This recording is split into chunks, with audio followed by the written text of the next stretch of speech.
Morning. Looks like we can get to work at once. The union muscle turned up.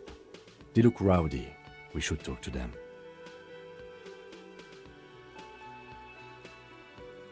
I mean ungovernable. Martinez isn't exactly enthusiastic about the RCM being here. They prefer to be policed by the union. These men here. Men who drink beer for breakfast? There's talk of an armed wing of the union called the Hardy Boys, who are responsible for state policing. I think it's them. Everything points to the dockworkers' union. The belt used for hanging him, the circumstances in Martinez, my preliminary information. Which may, of course, all be wrong, but we still need to talk to them, and it won't be easy. That would just escalate tensions. No captain would sign off on it. Solving one murder isn't worth a conflict between the RCM and the Debarders' Union. In fact, even the death of 2 detectives might not warrant an all-out war. So let's keep a cool head, okay? He's not exaggerating about that mortal danger, just calmly factoring it in. Your fists clench and your pulse rises uncomfortably. One more thing before we do. We don't have to talk to them immediately. We can walk right past them, continue with our business. Good. A power move. Purposefully concentrate on something else first. But aren't you curious to know what they have to say about the murder? They're in no hurry to leave. They think they own the place. Anyway, I leave that choice to you. Whatever you decide is fine by me.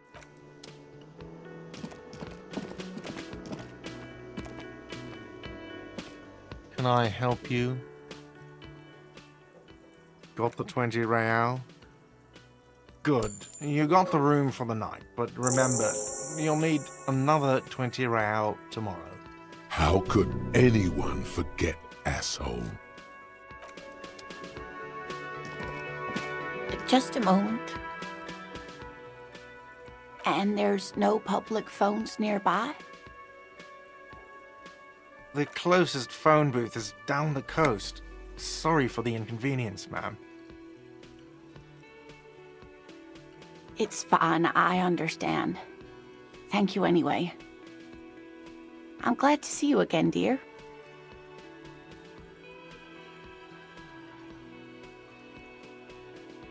Please don't trouble yourself about me, sweetie. I was just hoping to make a call, but the Whirling's phone line. The union office probably has a phone, but I can't really get there. Or to the phone booth down the coast. And Gary's phone is dead too. The manager was vague about it. To let the young woman who's house-sitting for us know that we may be delayed. Morel, my husband, and our friend Gary were supposed to get back by Monday night, but they're still missing, and I haven't heard from them.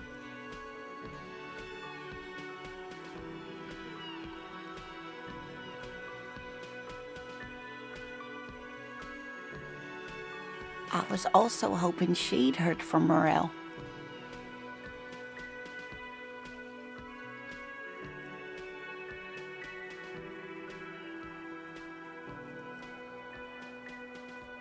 That's just it. This isn't like him at all. He always plans his expeditions so carefully. A cold breeze hisses through dense thickets of reeds. Something sweet in it, somnolent. A damp chill goes down your spine. When you look around, you're still in the whirling in rags. But you have more important things to worry about.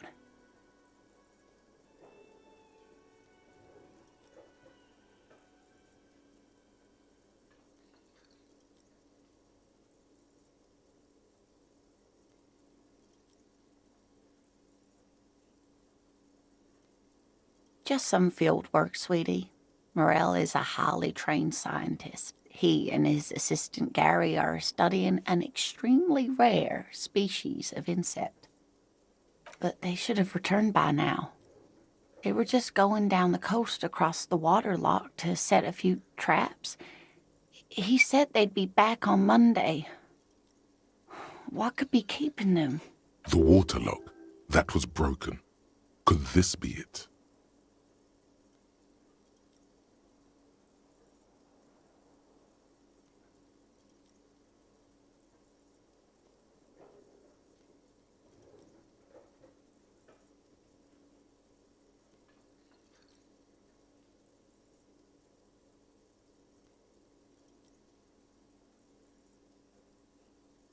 Oh, sweetie, it's nothing like that.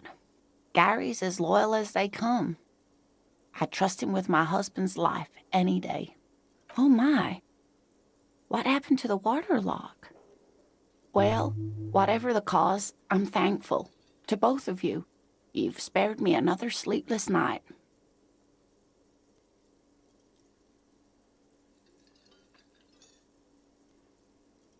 You're welcome, ma'am. I hate to ask, but if your investigation takes you to the other side of the coast, please do keep an eye out for my husband. This will surely lead to a cryptozoological mystery with that extremely rare insect. Yes, some left-field scientific research is exactly what you need right now. Funk up that vanilla murder investigation. And if you see him, let him know Lena is waiting for him here at the Whirling. He gets so tangled up in his work that he may not know the water lock's been repaired, and it's cold out there.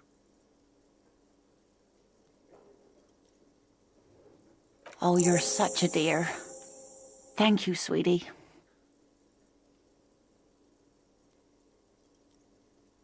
Oh, yes. A zoologist. A cryptozoologist, to be more precise. It's a pseudoscience that attempts to legitimize research into mythological beasts and urban legends. That's one opinion, yes. And people are entitled to their opinions. My apologies, ma'am. I did not mean to undermine your hobby.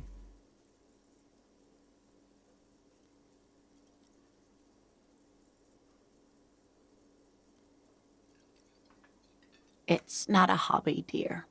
It's a subfield of zoology, one specializing in animal species that are so exceedingly rare that many assume them to be extinct or even fictitious. Searching for such species called cryptids is difficult and often thankless, and frankly, many scientists are too lazy to do it. Universities these days are rarely interested in supporting real research. She's completely internalized her husband's struggles. They are her own. Oh dear, I'm not sure where to begin. Well, his expression is slightly grumpy, but his eyes are always bright and curious, like a small boy's. And his palms are quite coarse from all the field work, but he's quite gentle. It's always a challenge to describe the person you know best in the world.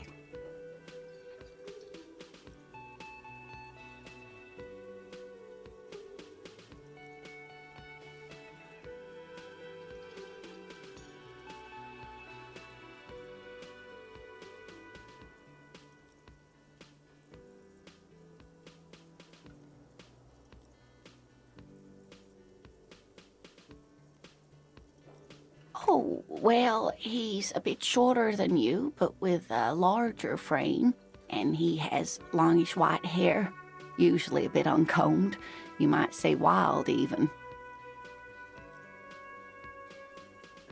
The lieutenant pulls out his notebook and begins jotting down the... One other thing, he'll likely have all kinds of field gear on him, even if he's not out in the reeds, you know, just in case. We'll be celebrating our 16th anniversary this autumn. Not the most numerically satisfying anniversary, but I like the less obvious milestones even more somehow. Via dating agency, I'm ashamed to say. I was looking to get back into the scene after recovering from my accident, and he'd just divorced. We hit it off, and, well, here we are. I hope I've been useful. Oh, sweetie, it's fascinating. But I shouldn't bore you with entomological minutiae. The lieutenant gives you a sideways glance. Well, it's a phasmid, technically, but Oh yeah. Here comes the interesting. where other phasmids imitate sticks or leaves, this one's a living reed. It disguises itself among the reeds here on the Insulindian coast. Hence its name, the Insulindian phasmid. Perhaps you'll end up co-discovering the phasmid with us, officers. There's a touch of awe in the way she enunciated the creature's name. I knew it. We're gonna be chasing made-up insects with cryptozoologists. It's not made up, officer. I can assure you. It's simply elusive, so much so that most establishment zoologists doubt it exists at all.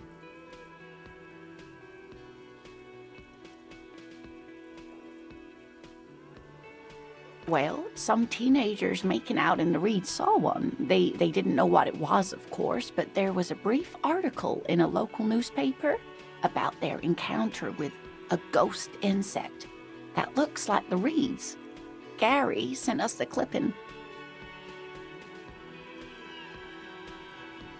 Of course, most phasmid sightings turn out to be false alarms, but their description matched the Insulindian phasmid perfectly, and they didn't even know what they were looking at.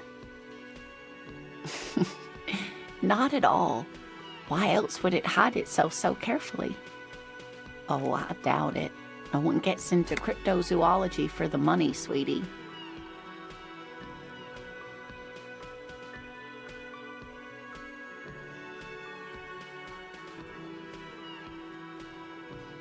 Yes, it can blend in almost perfectly among the reeds. It's how it's stayed hidden all these years, centuries even. Oh dear, I'm afraid I'm not explaining this very well. It is very special. Morel can explain it all much better. I wish you could hear him describe it. Then you'd understand, I'm sure.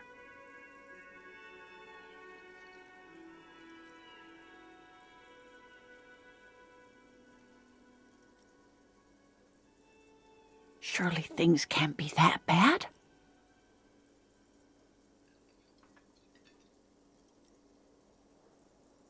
You sense that she won't judge you, no matter what you say.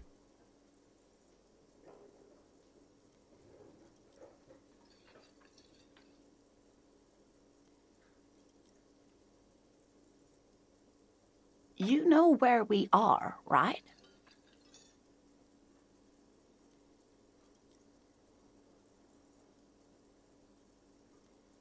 That's right. And where is the whirling itself located?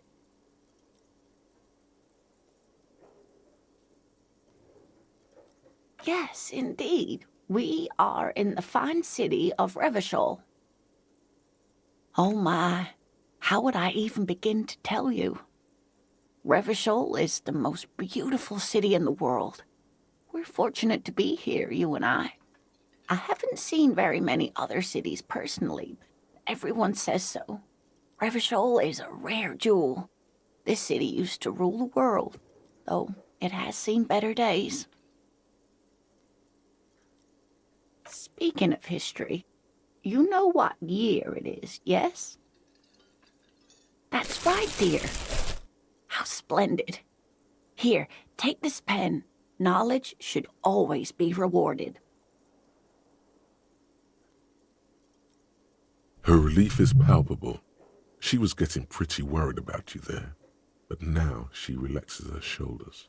Outside, spring rain seeps into the cracks in the walls and the cobblestone streets, and into grated storm drains, all the way down into the sewers. Above ground, the first maybells blossom.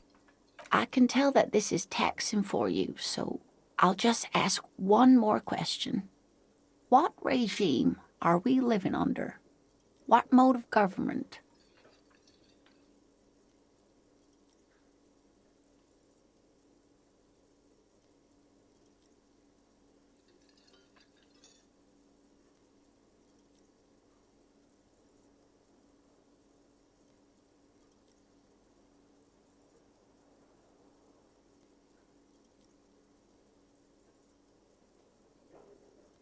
No, sadly not.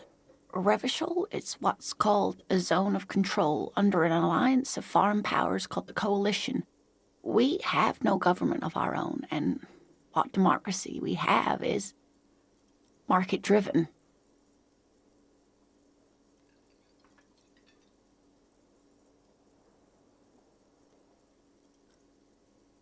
Oh dear.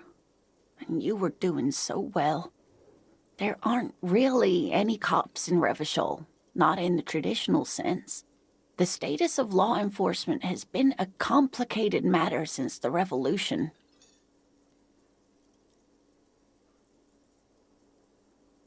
But we should stop for today, sweetie. You look like you need a break. Besides, I'm not the best person to explain the big things to anyone. She's scared now. She's realized you really are brain damaged. You were doing quite well up until the end there. It does look like you're having trouble remembering things, history and places. Remembering reality, in a word. It's very odd. A sigh. The lieutenant buries his nose in his notebook. But maybe a fresh set of eyes is what the world needs. And while I'm no doctor, such bouts of amnesia are often temporary, so I wouldn't worry too much. She means this sincerely. Worrying won't do you any good. A defeat, I'm afraid. The people of this archipelago tried to build something new. Something different. The rest of the world didn't like it, so they came and ended it. This was 42 years ago. It has something to do with everything. I really don't know how to explain it better. I'm just a poor woman, she thinks. What do I know of these things? And how can I help you? Someone more educated in sweeping matters. Maybe you should ask. No, I'm not an encyclopedia. I won't be a guide either. I'm a police officer. Of course. Then, I don't know, someone rich maybe. Wealthy people are educated, though I don't know where you would find a wealthy person in Martinez.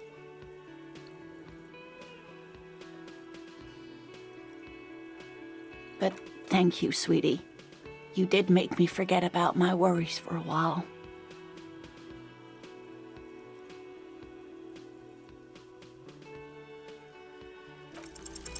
You're an enthusiastic idiot, but you're still an idiot.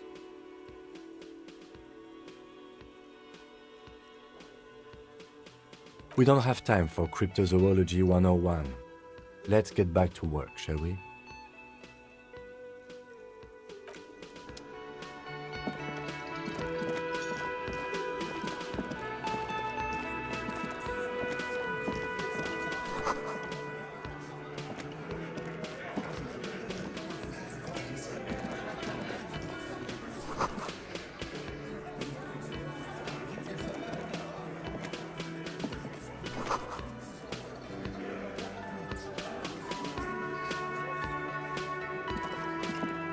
Over here.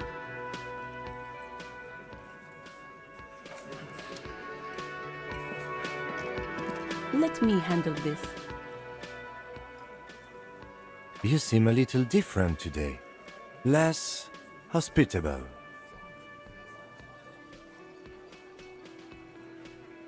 You are far from home, Lieutenant.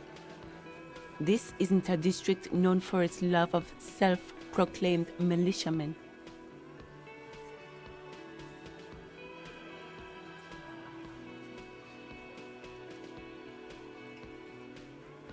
That's right. I'm not a gardener. I'm a legal counselor for the Dock Workers Union. Not a muscle moves in her face, but her eyes trace yours, stern and perceptive.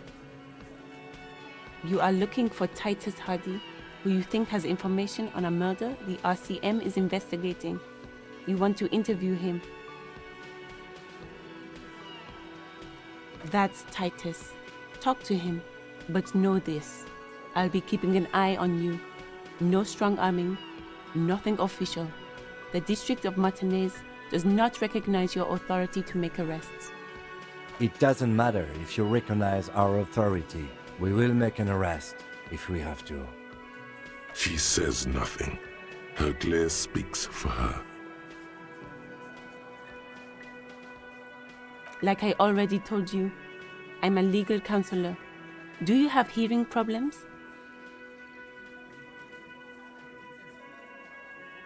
What you want is of no significance, officer.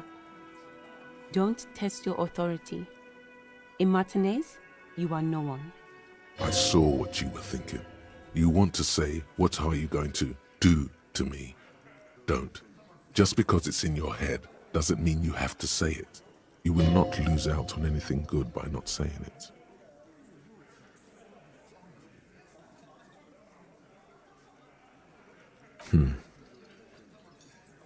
What are we going to do to you? You were specifically asked not to say that, and then you said it anyway, you junior delinquent. But you still did. The union isn't going to do anything to you. It is not a crime syndicate. It is a labor organization. Goddamn right it is. If anything, it is the RCM who do things to people. But we digress. Aggressive, you make your living enforcing violence. These people are just dock workers. So you were spying on us, and now you represent murder suspects. Just dock workers. Listen, you moral intern lackeys. You're a mob, enforcing the unlawful privatization of Revachol. 20 fat men in the Occident are stealing it all, and you're their bodyguards. Fuck yeah. So ask what you came to ask, or get back to your commanders.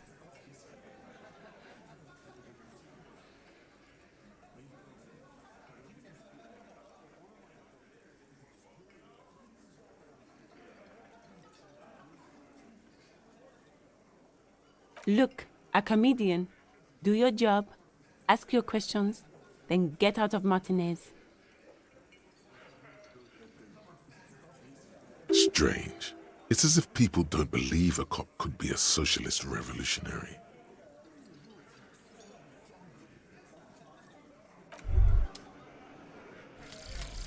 Advanced race theory.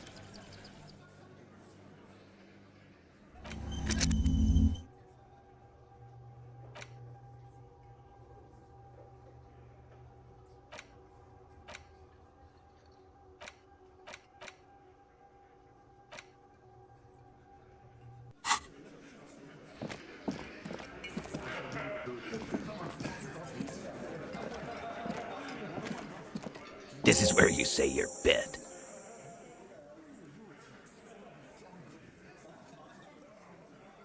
Detective.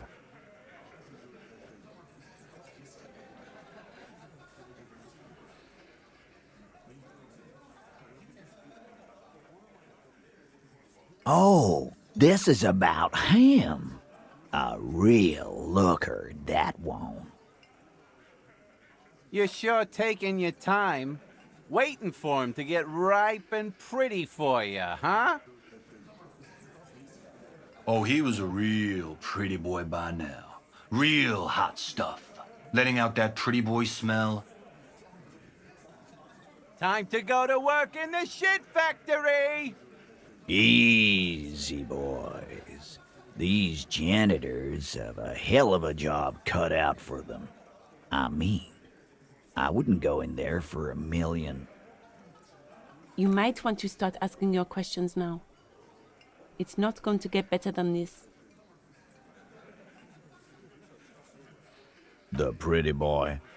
You guys really love talking about that pretty boy. Funny. But my partner and I have a serious matter to discuss with you.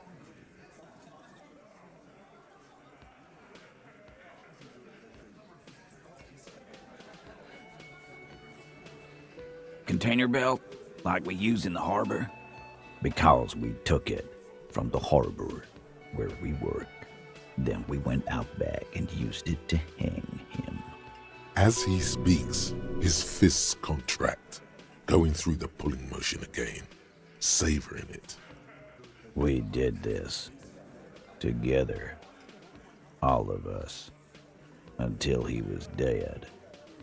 That's why there's a container belt around his neck. Goddamn right. No. These 7 honest men have equally come forth. They told you what happened so that you don't waste any more of your time.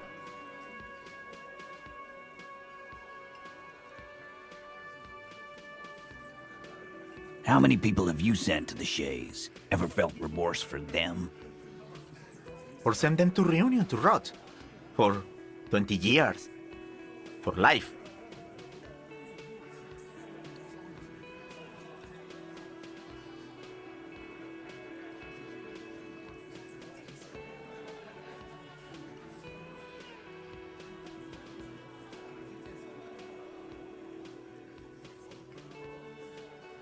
Rest assured, lawman. None worse than our guy. He got what was coming to him. Are you deaf? There will be no singling anyone out. You can't arrest a Hardy Boy without arresting all Hardy Boys. Do you think you could do that? Do you think you could arrest them all?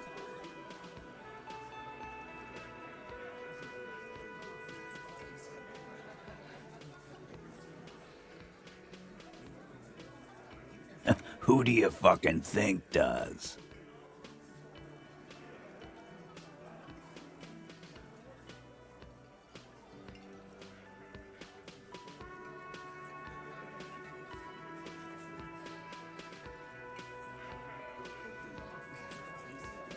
That's right, asshole.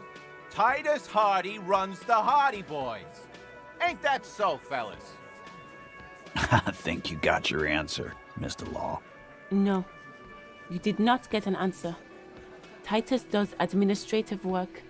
He pushes paper, fills out forms. The others can't read.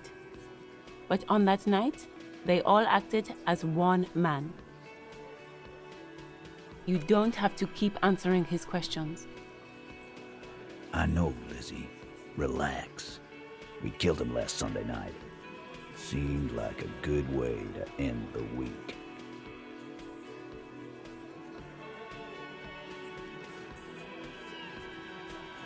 Known him? We don't associate with scum like that, asshole. Yeah! Who do you think we are? Quiet. He came around about 3 weeks ago when that Pines cow first sailed into town. Happy? By the Pines cow, you mean the representative for White Pines? The shipping company you're striking against?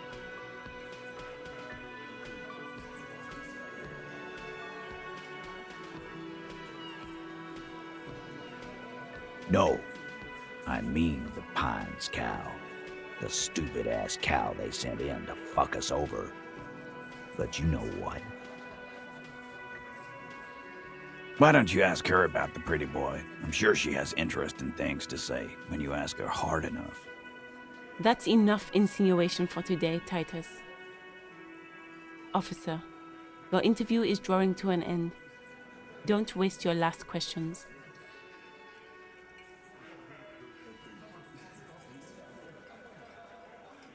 Why? 'Cause he was worthless mercenary scum. And he stepped out alive in my town. And he stepped out of line. What kind of mercenary?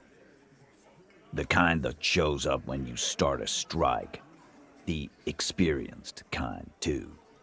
Had Cohoy and Semenine written all over him. Ex-Oranese Special Forces.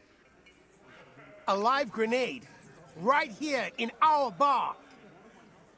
This one has a special gripe with him coming here.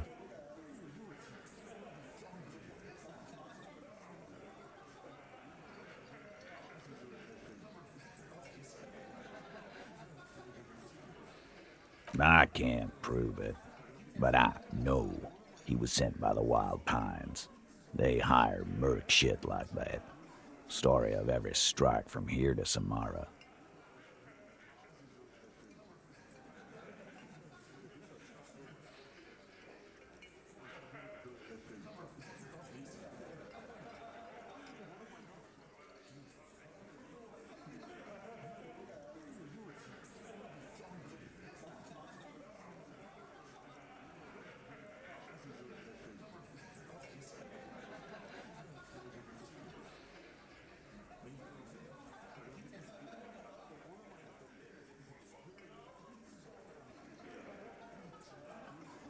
Cause one night, he walked straight up to the mic and said, I'm RNA's goddamn special forces, and I'm gonna fuck you all!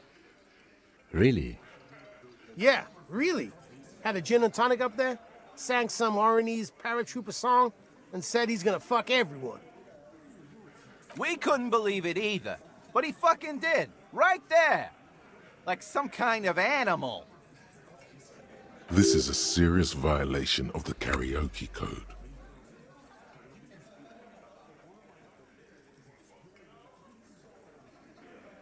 Wrong? He harassed women, raped one, harassed workers, threatened to kill some as a warning.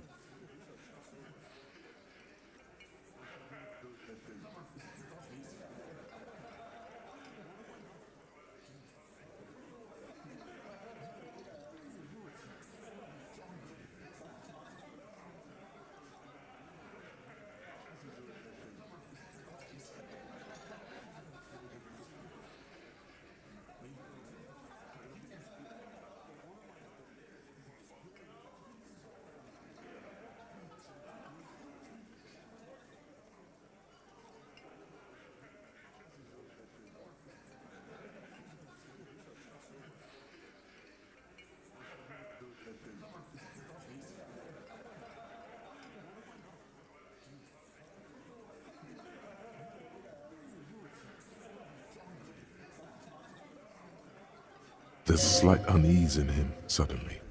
He regrets mentioning the rape.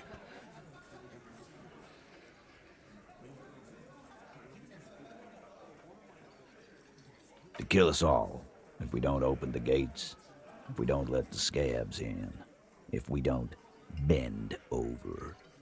And that was before he started coming here.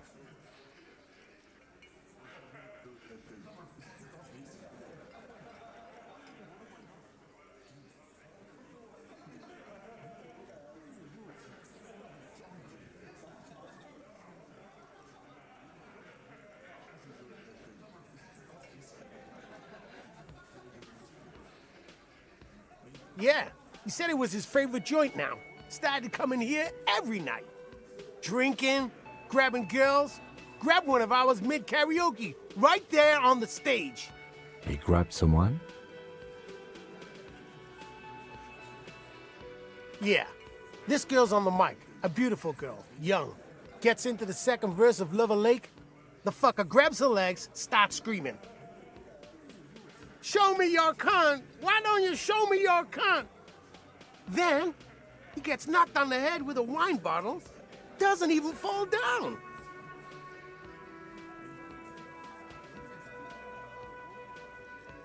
Aren't you fucking listening? My man is talking to you.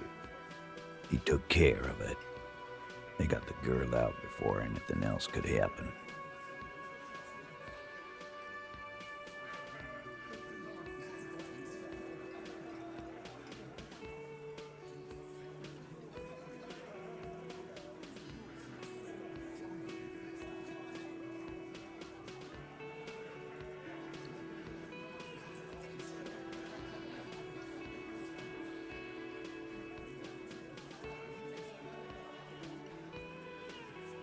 Yeah, me and Eugene got her out. Aren't you fucking listening?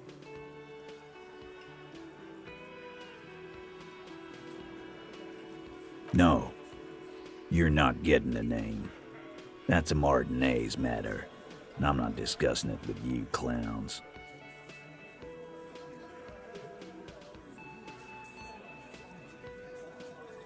Yeah, lawman. Why don't you?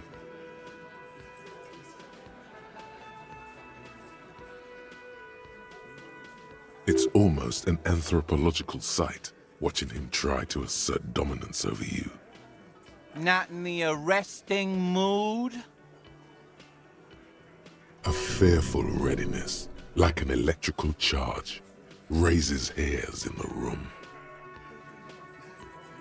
By your side, the lieutenant keeps his hand away from his holster. You hear the nylon of his coat hiss as he steps closer.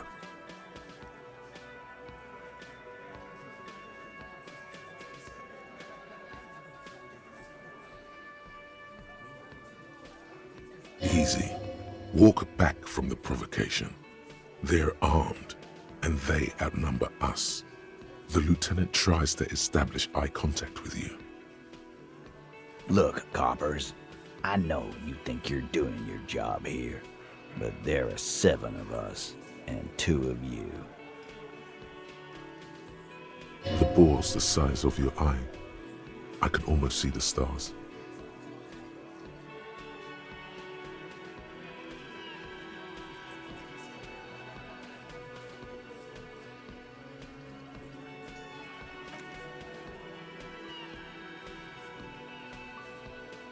The little guy? You're the little guy now. So, little guy, you had some questions? Beneath everything, he's grateful. Just a bit. You don't force him to get ugly. Yeah, little questions. Nothing. Your investigation here is done. Leave Martinez, go back to your stations where you belong. I think we're going to stick around, thanks. Some things don't add up here, Titus. I've done this job for long enough to know that people don't just confess to first-degree murder. Even if it is a group responsibility, we're going to look into this. Good luck with that. You've heard everything a rent-a-cop is gonna hear from us, real law officials. You're lucky you didn't get a beating. Forget about their games. You've mapped out the characters. Reading the footprints in the yard should be easier now.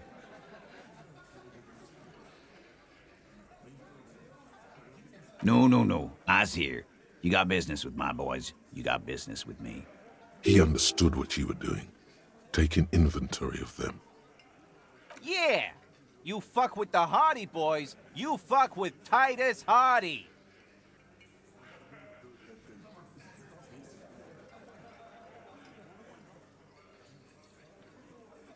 Relax, Dennis. No one is fucking you yet.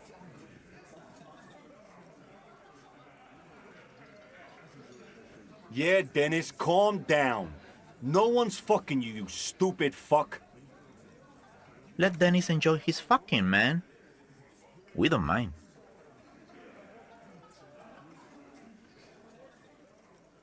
Yeah, you're not even being fucked, Dennis. Easy, fellas. We got company. Let's see what brings the cop around.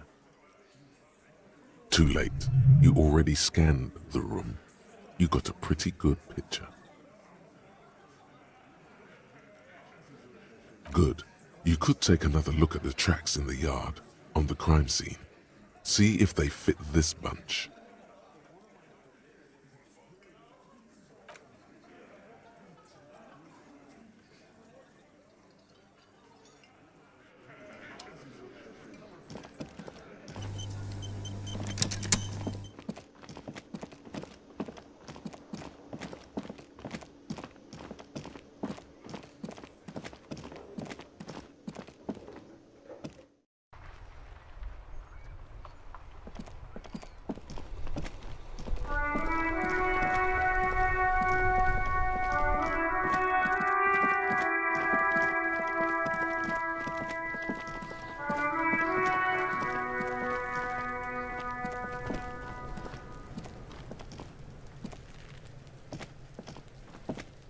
There are several footprints in the mud, left by work boots. Anywhere from 6 to 12 pairs have walked here.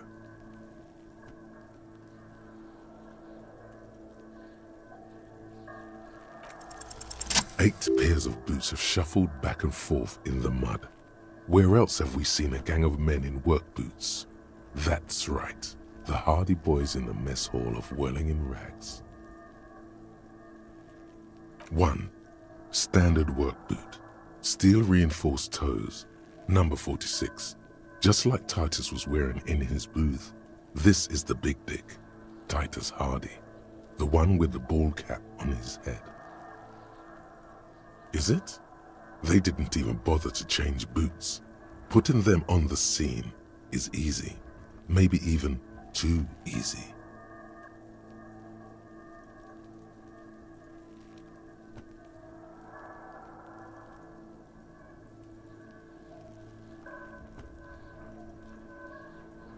Two, standard work boot, steel reinforced toes, number 44. Either the blonde muscular guy, Glenn, or the young guy with a plectrum around his neck.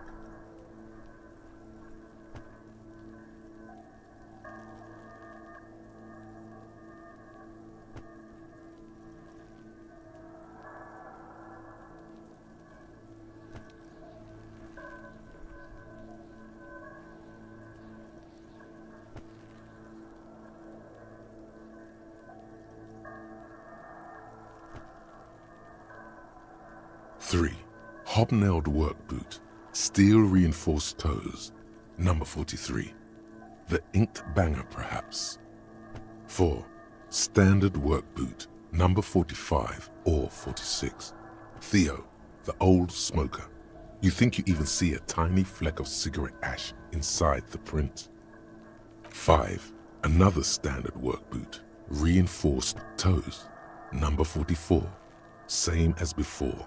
Either the musician, Eugene, or the muscle-bound blonde, Glenn. 6. Light as air. Same make of boot, but number 41. Small like a rat, shanky. Better late than never, detective.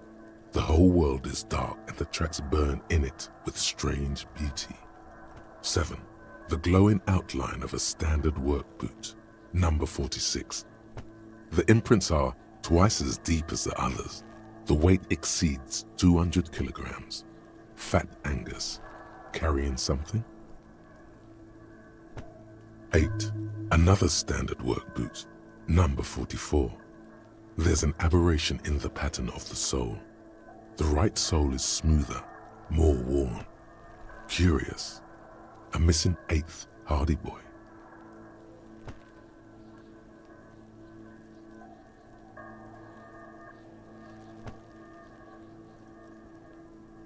Seven sets of tracks, right? The Hardy Boys were here. That's all? Interesting. Then one of them seems to be missing. Anything else out of the ordinary?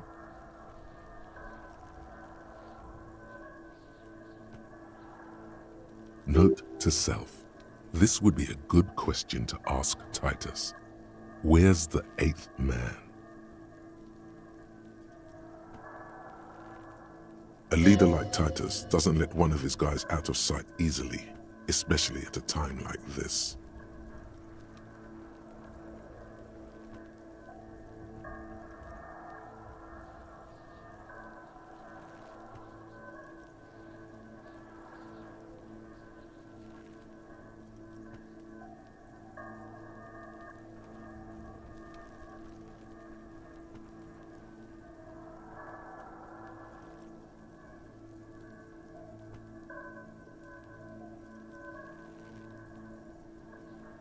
Interesting. Let's name it the Odd Soul. I wouldn't be surprised if this was the missing Hardy boy. Wonder who he is. Someone operating a workbench with a pedal? Like a joiner at the harbor? Or maybe a drummer?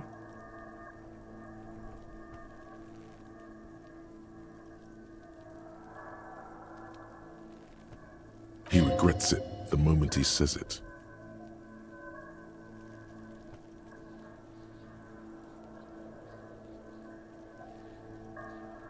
I don't know why I said that.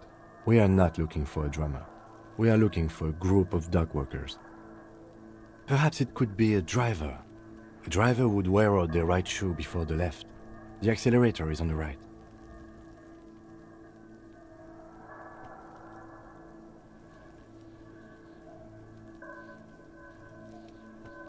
We should keep our eyes open around the traffic jam. See whether anyone strikes out as a potential suspect.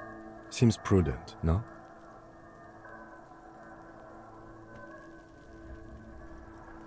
Mm-hmm.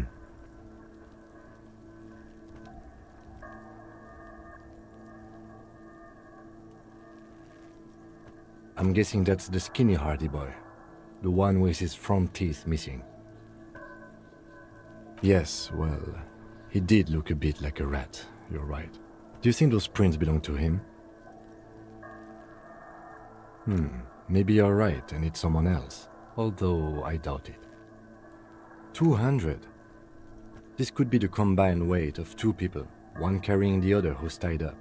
Let's say a heavily built worker carrying a similarly built armored man. Maybe it was the fat Hardy boy, the one sitting in the middle.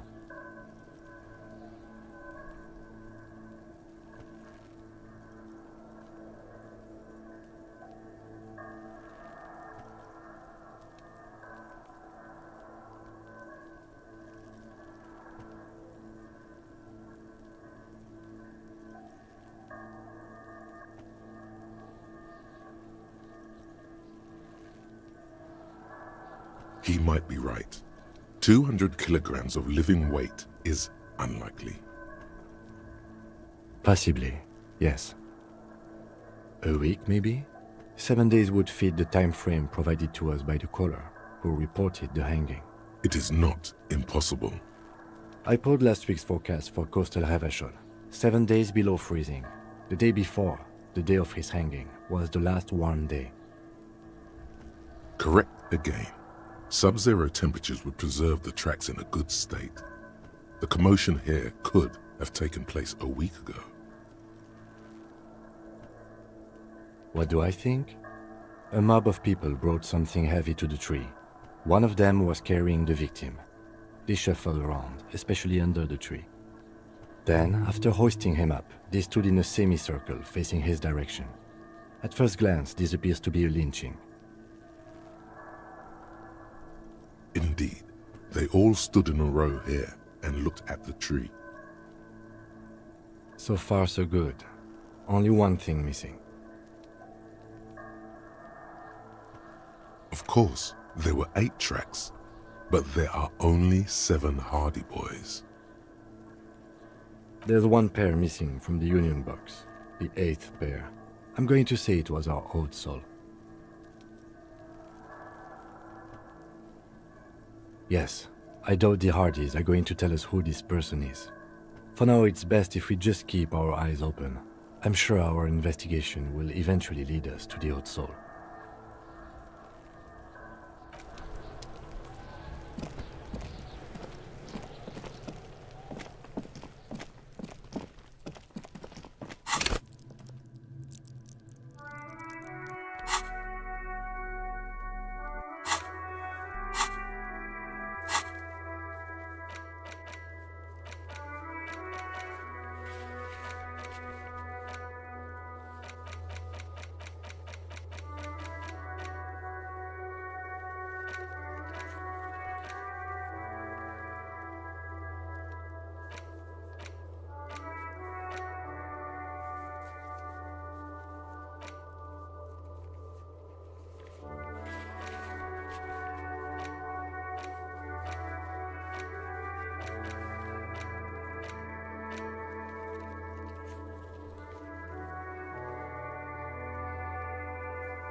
inside, you see a set of steering levers, a radio microphone, a pull... This is Precinct 57. How may I assist you?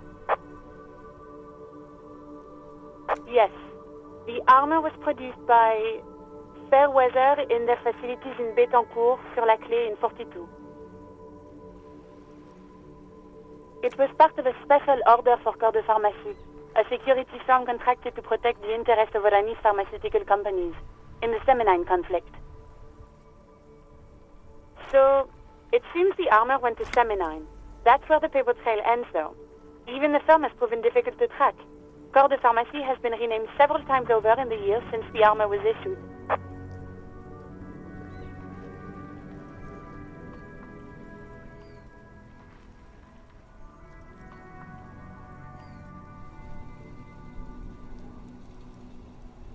The most recently registered firm that the ICP has been able to connect to the CDP is a military contractor called Trinell, and the one before it was Downwell. I think they might be the same contractor. Armor like this isn't mass-produced. It would have probably been fitting. Perhaps there's a record of who signed for this particular suit of armor.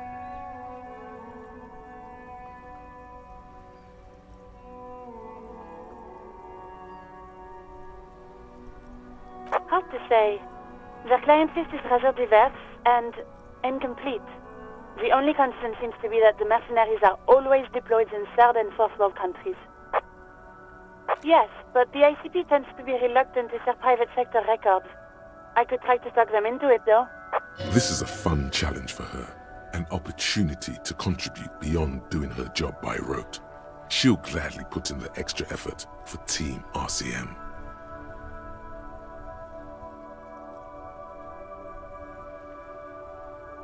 Glad to help. Call back tomorrow. Hopefully I'll have more for you then. Just a moment. 10-4, come in, officer. Over.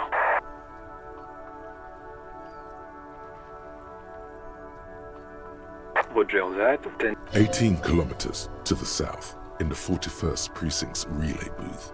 A small crowd, the small room is filled with cigarette smoke, a buzz with laughter, when Officer Judith Minnow enters. What is going on here? Did something happen? What happened is my partner made contact, and it's not good.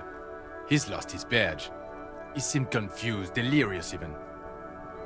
Mac, the torso Torson, is finger-fucking his fist, laughing hoarsely and apparently telling some dirty story to his partner, Chester McLean, near the entrance. Yeah, Mullen was fucked, all right. Sounded fucking drunk to me. Yeah, Mac's right. This was some gnarly shit there. I mean, before he started begging for money, it was... Enough! None of this is funny. It's fucking sad. That's what it is. He's a cop. He's one of us, goddamn this. We must help him.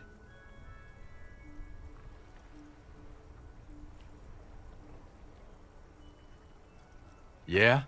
How do you fucking plan to do that, huh? Get him off the drink? Go jogging with him in the morning and get him on carrot juice? He's a lost man. I just know we can't give up on him when he's at his weakest. He wouldn't.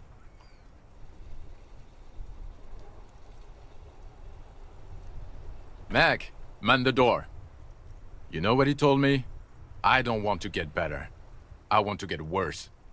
Those were his words.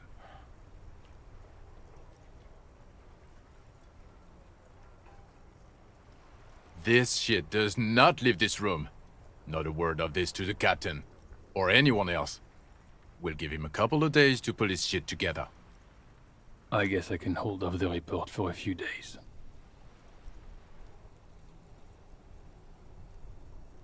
Good. Okay, everybody. Nothing but a prank call here. We all got our laughs. Now get back to work. Far north, on the other side of the motorway, the officer quietly hunches with his hand in the motor carriage.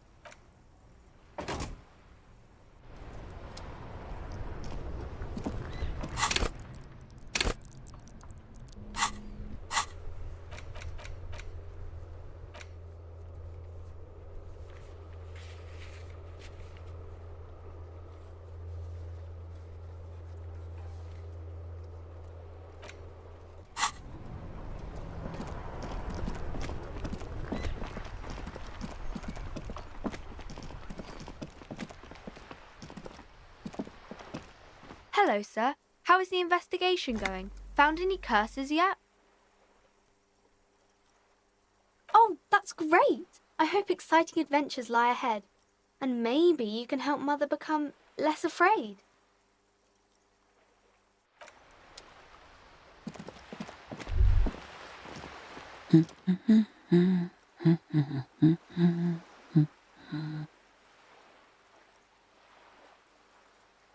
Yes? Hello? Me? No one. I'm just a working class woman. She doesn't really want to be disturbed that much. If she's such a working class woman, why isn't she working?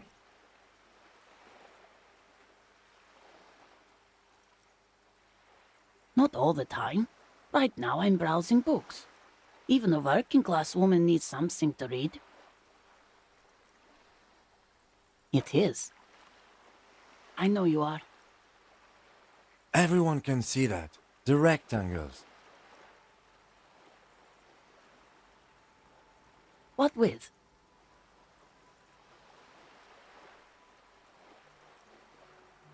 Her hands move over the book covers.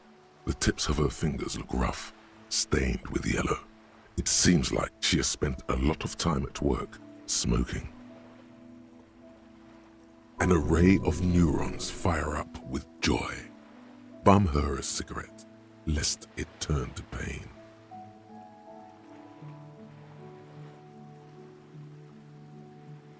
No, I don't. Why do you think that I smoke?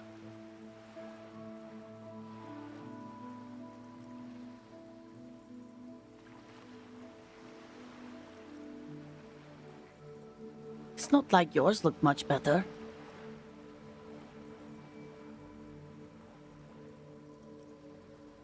I already told you I don't have any.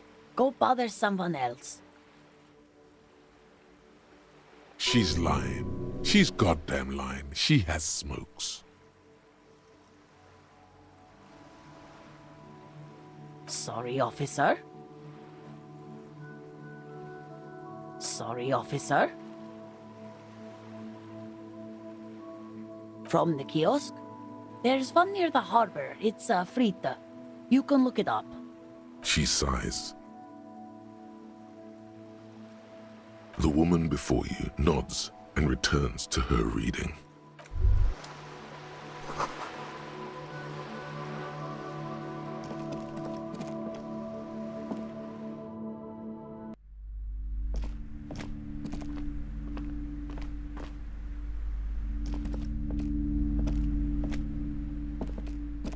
You're alive and well. Don't keep me waiting now. What's in there? In that dark sarcophagus? Yes, yes. How was it?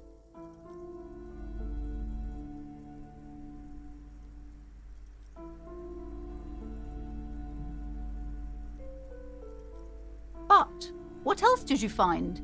Did anything survive? No, of course not. Have you located the entity?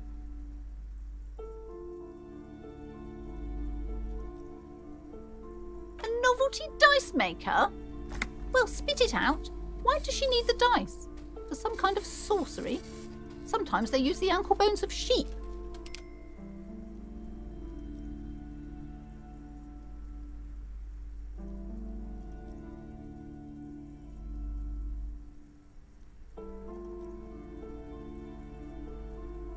I don't understand.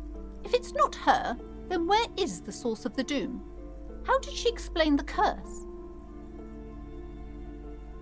Before you say anything, ask yourself, is the woman really able to withstand the truth? Just don't say you don't have any answer yet. The uncertainty is killing her. To hell with it. Perchance you ought to just lie, sire.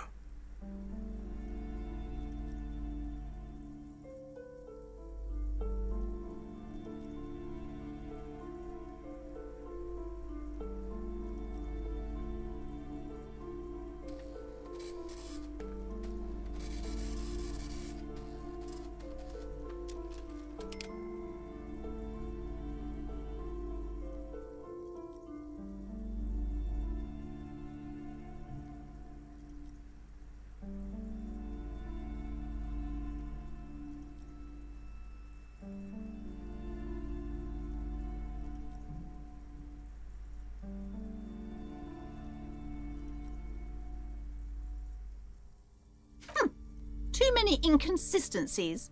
What kind of talk is that?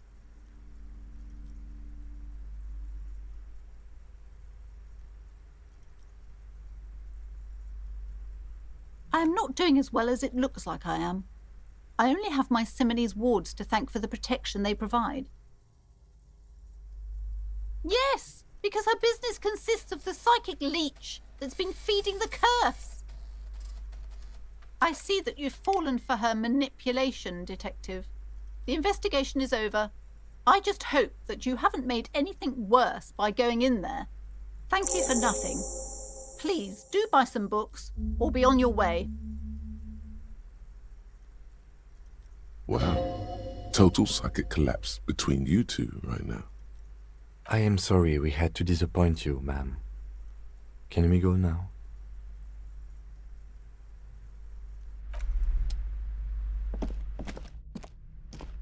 A small mountain of colorful board game boxes. There are numerous types of games for all ages.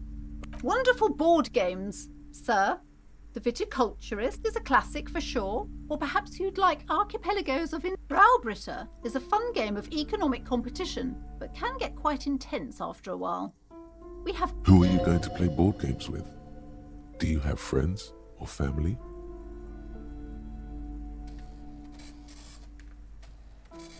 It certainly feels like whatever you are will die with you.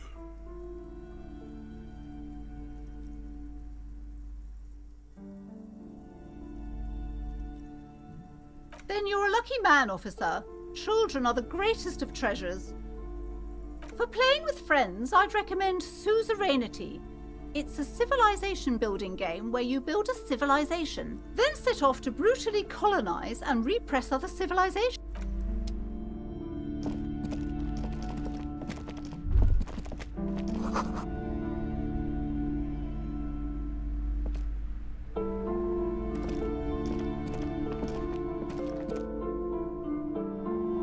Several maps have been attached to a bulletin board hidden inside the alcove. The maps look old and faded. Your eye catches a map of Insulinda, a map of Revachol, and... Always good to be informed of your surroundings.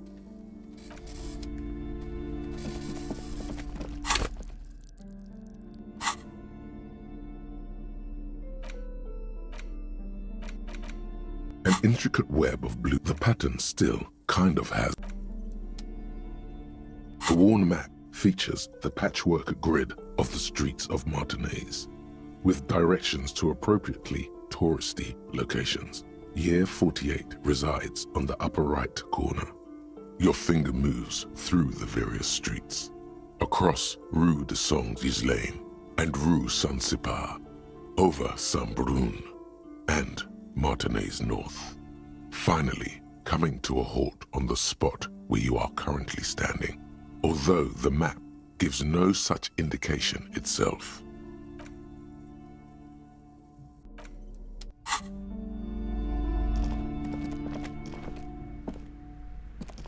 The plaque on the shelf reads, Biographies of Famous People. You see a lot. Browsing through all the books with all their names makes your head spin. Suddenly, a particularly odd title catches your eye. High-Speed Love next to... I really must. I'm sorry. I did not mean to rush you.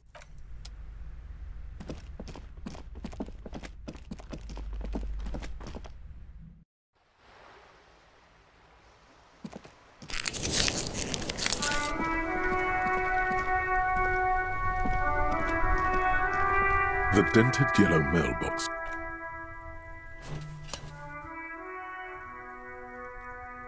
The box seems happy.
Have you no shame?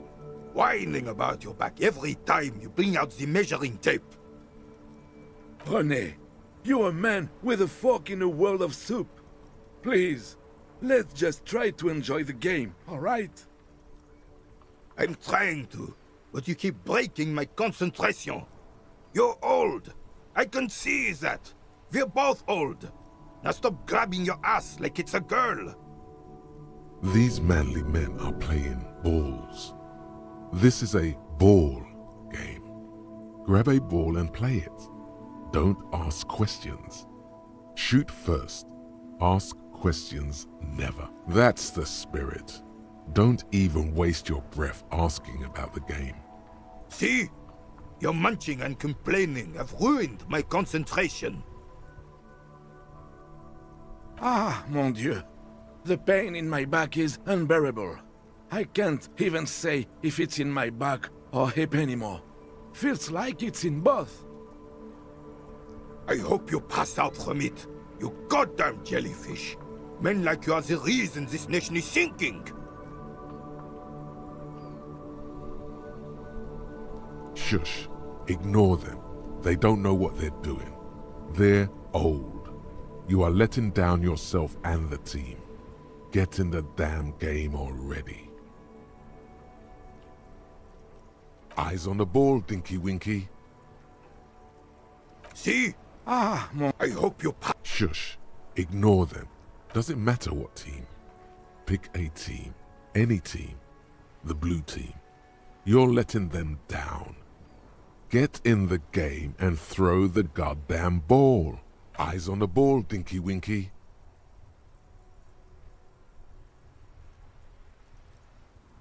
Sure, officer. I am René Arnaud, and my specially abled partner here is Gaston Martin. How can we help you? Unfortunately, I don't. Unlike most of the locals, I have no qualms about assisting law enforcement, but this affair has passed me by completely. In Martinez, the union is the law, so can you really blame them? Cop is a pejorative term. I don't have a problem with policemen. On the contrary, I admire the effort to bring order to our streets. If I knew, I would not be afraid to tell you. I simply don't. I'm an old man, not a coward. The daily business of the riffraff no longer concerns me. This is a man with a lot of past, but little present, and almost no future.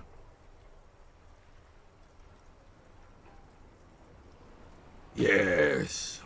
The terrain here provides an interesting variety to a familiar game. I do. Fire from heavy artillery. Heavy artillery fire, you say? That's the best kind of artillery fire. Very interesting. Why what? Because that's what happens when communards hijack your country, execute your supreme leadership, and turn your capital into a slaughterhouse. You use heavy ordnance to clean up your home.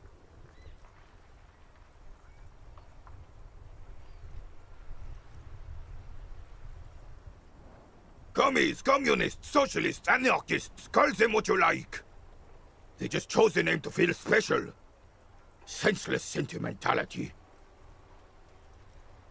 Sadly, no. It was the foreigners who brought them to their knees. We fought valiantly. Too valiantly. So valiantly we got licked. Should have fought dirty, like they did with their suicide sex cult propaganda and mad anarchist women strapped to shrapnel bombs. We didn't though, and we lacked caliber. God bless him, but the suzerain's cannons simply weren't big enough.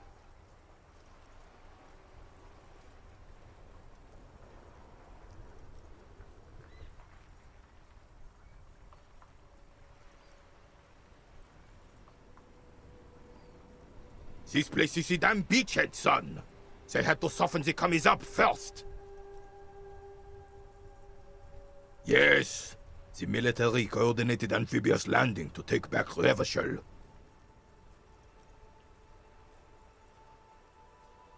Martinez was used as one of the 3 footholds in Revachol during Operation Deathblow in 08. The other 2 are off in Stella Maris and the Delta.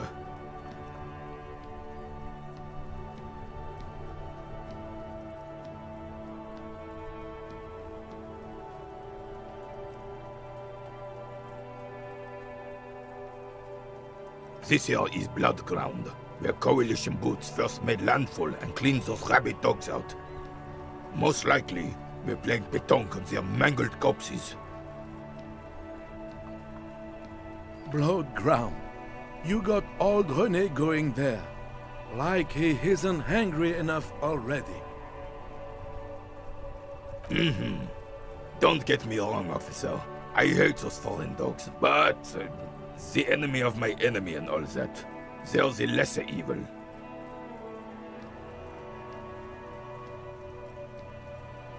Damn right, son. They laid the fire of hell on this city before they stormed it. And it worked, too.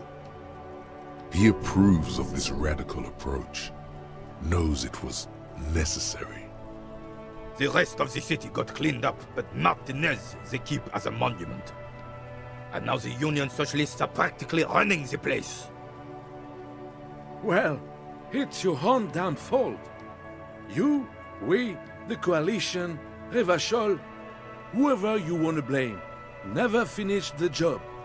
Officially, the party never surrendered. Of course they still hold influence. You don't even begin to truly understand the players at the table, let alone the specific circumstances surrounding the... What do you think? Thinking men have opinions on these things. Present one.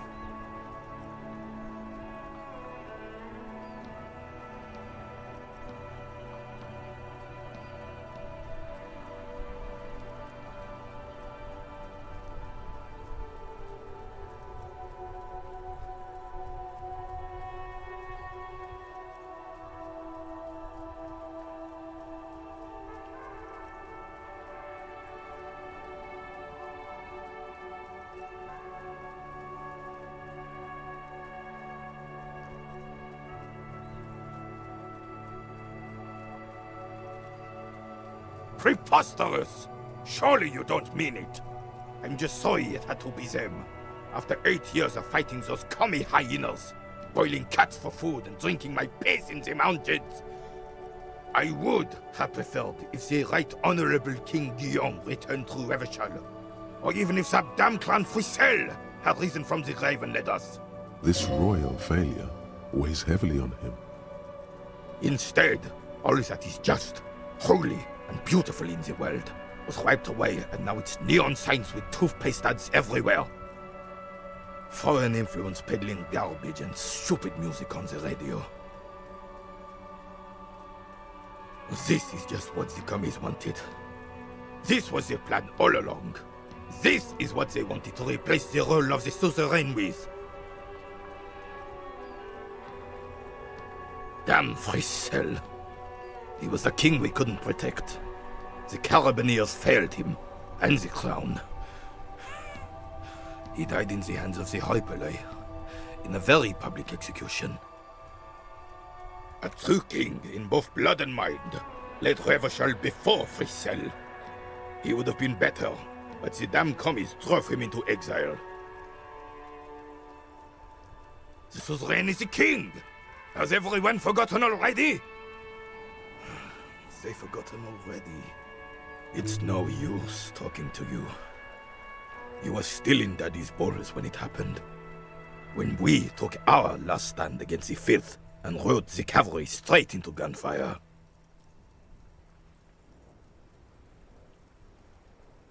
Ah, yes! King Philip III on his steed. A reminder of what Revachol once was.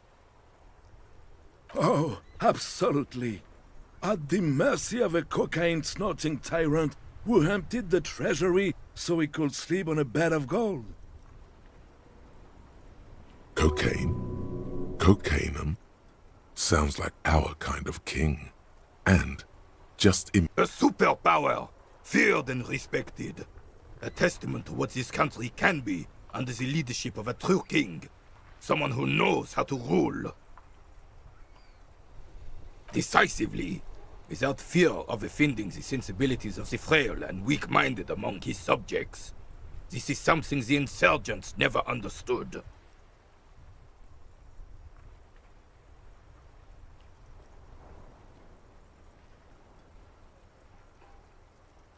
Revachol would be a different place if more people realized that. We could still be there. Don't get started on that again. What happened, happened. The Carabinier doesn't reply, but his entire being communicates unbreakable resolve. Right.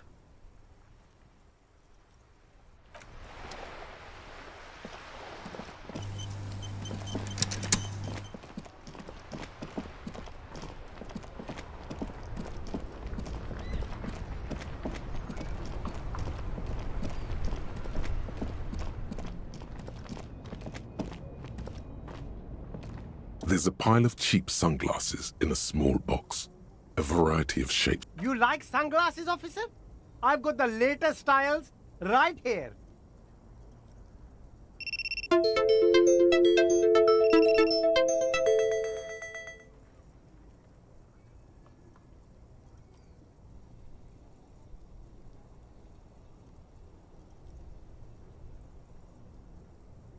Abort. These are hideous. What's more, they don't even fit your face. You can feel them pinching your nose and chafing against your brow. Damn, officer! You look like a mega secret spy. Very secret. They're practically made for you. I'll let you have them for 2 real and 50 cents. They're perfect for concealing your bloodshot and baggy eyes. No, you are definitely not buying those.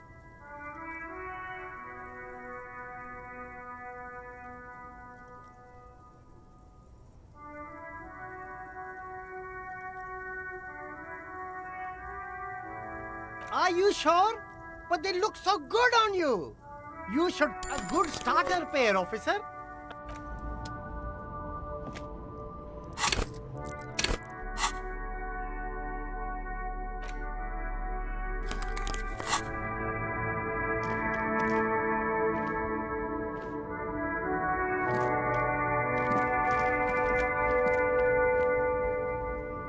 You see a Samaran street vendor surrounded by a motley assemblage of goods. When he realizes you're looking at him, his face breaks into a wide, welcoming grin.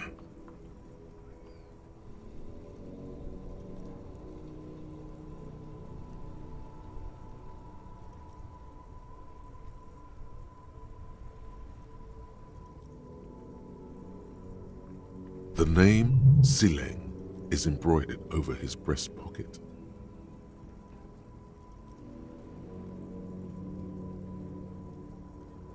Happy shopping, officer. Everything's cool here.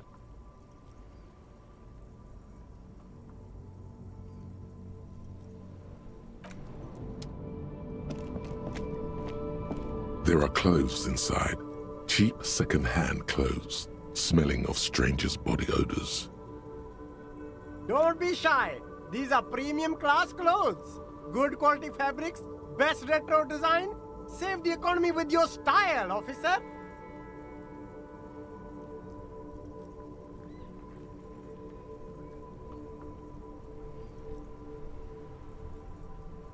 You find your hands deep in tattered and faded garments. Economical, but also trendy.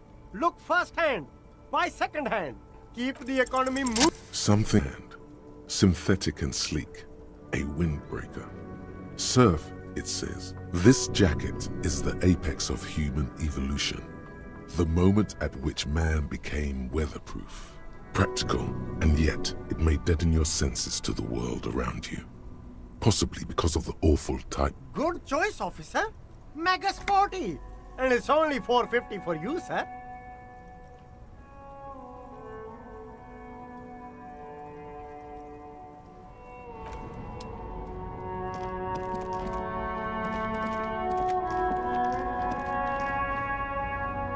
You see two lowly, defeated speakers, thralls. I can see you've a taste for luxury, officer. Can't keep... These once respectable speakers have been... No, don't look at the... No, don't pity them, officer.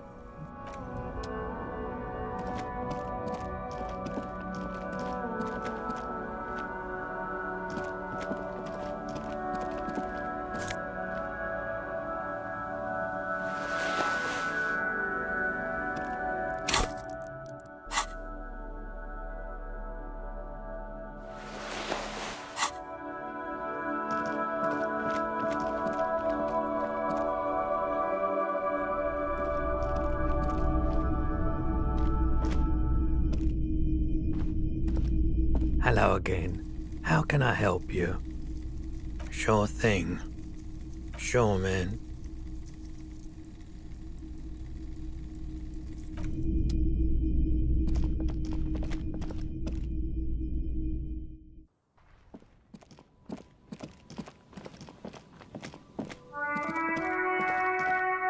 Good morning to you, officers.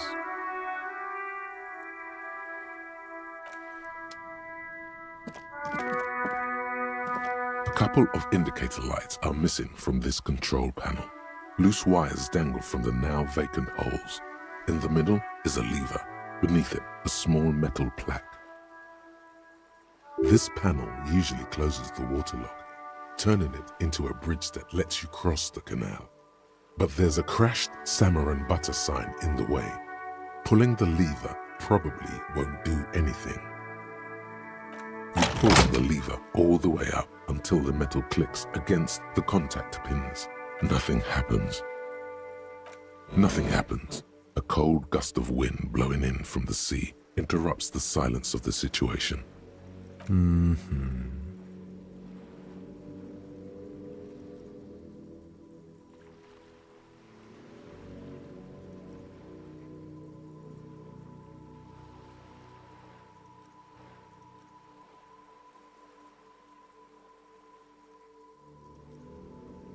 A spring brings the lever back to its original position. You still need to close the water lock to get across the canal.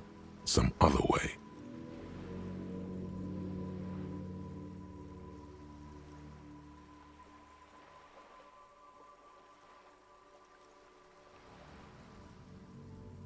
Wasn't there a sign over there saying functionality will be restored on Wednesday morning?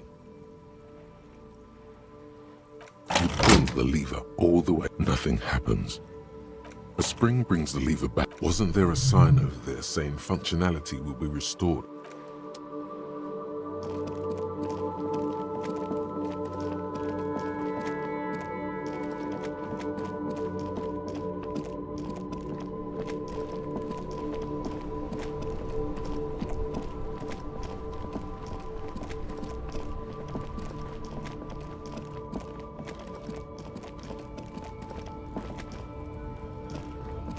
Welcome to Rivachol.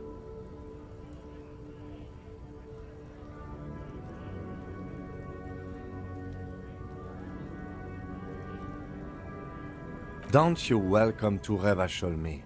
My grandfather came here from a 3,000-year-old racist isolationist culture, while your ancestors came to this island a mere 300 years ago.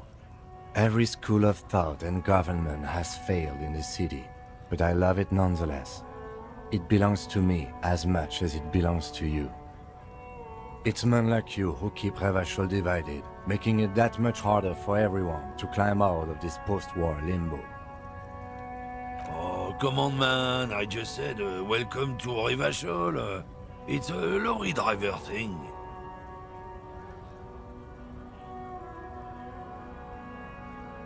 I know exactly what you meant. You think my kind doesn't belong here, that I should watch myself and behave. But you see, I'm an officer of the RCM. It's actually my job to make sure you behave. I would advise you to remember that. Silence. The air between them becomes tense. Your partner needs backup. Now's your moment to shine.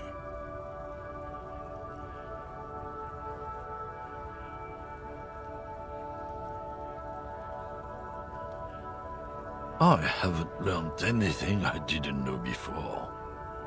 The lieutenant exhales and resumes his regular calmness.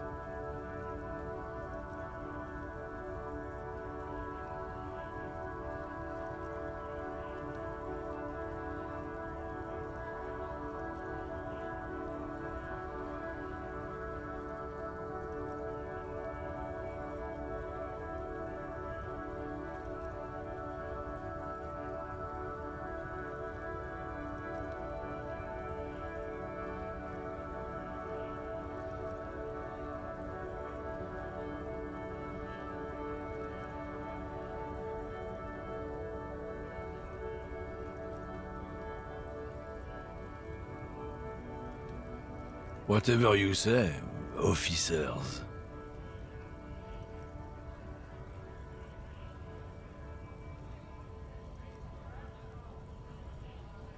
You could ask him to show you the soles of his boots. He definitely looks like someone capable of a lynching.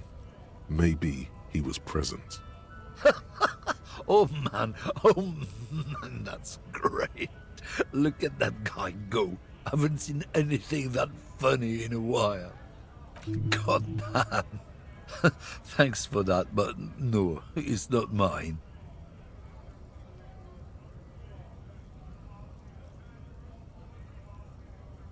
It's about biological determinism, natural law, the sorting of the races. Not the most popular topic nowadays, with the coalition in charge and all. You might want to change the topic. That is, bury your head under the sand like common sheep. Change the topic. The way he says it makes it almost sound like a threat. People who've studied these things... Oh? Go on. Lieutenant Kitsura, not a lot of... What happened?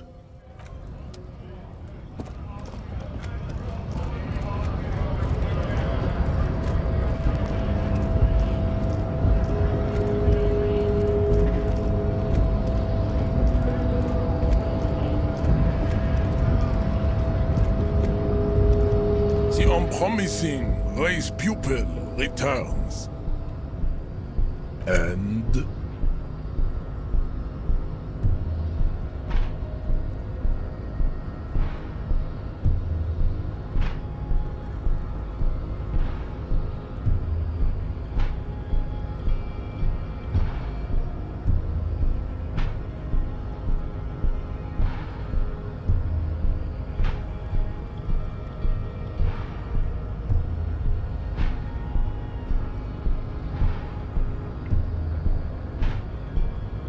Look, babe. The rich man has humiliated and emasculated this couple.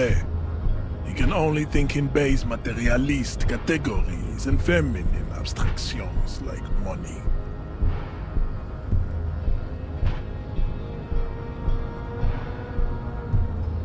Rich man really fucked him over, Jean.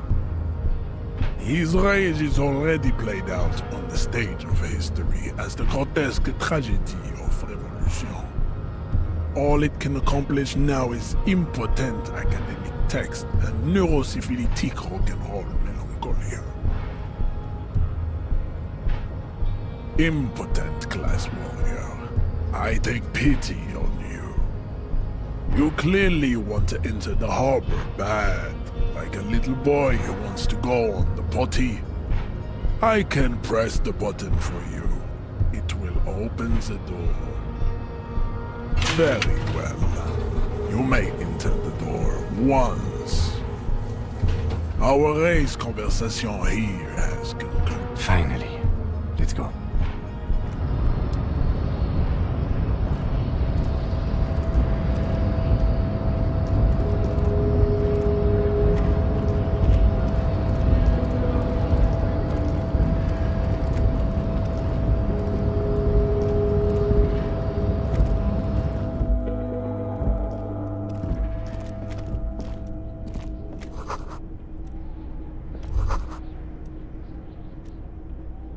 Yes?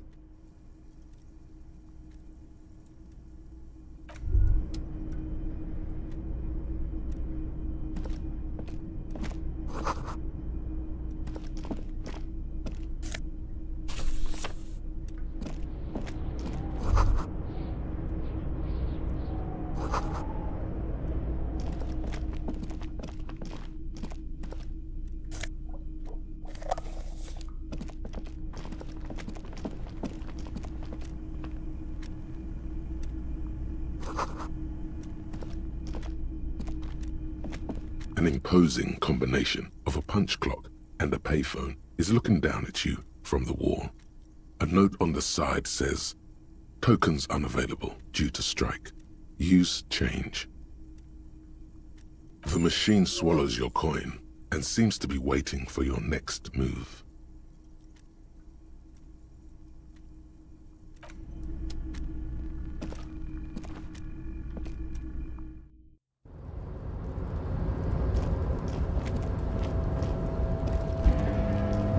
The tarpaulin cloak is still hanging on the railing.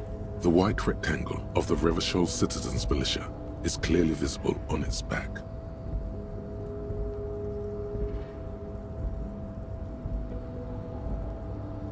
As your fingers touch the tarpaulin, it almost feels like the cloak wants to deliver a message of comfort through your fingertips.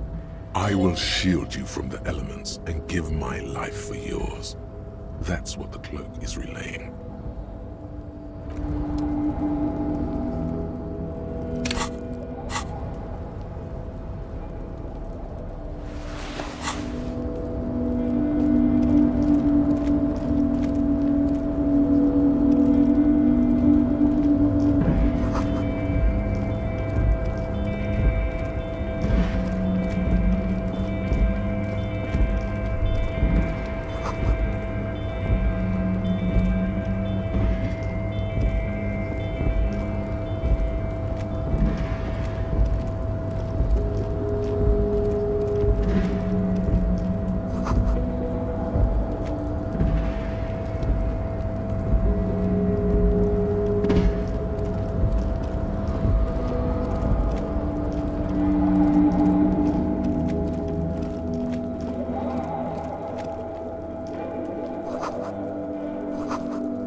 This is the night watchman's booth. The name on the door reads, René Arnaud. Listen, it's okay to take a few minutes to yourself. Sit down and have a breather. If you must. But please hurry. We are pretty easy to spot up here. Nothing incriminating catches your eye. The cabinets are clean and their sparse contents meticulously organized. There's a framed photograph on the table. It's a black and white photo of a young couple out in a street fair. The man, René, is dressed in a Royal Carabinier uniform. The girl is young and very pretty. René looks like he's about to smile. This photo must be tied to some good memories. Why did you take that picture of René?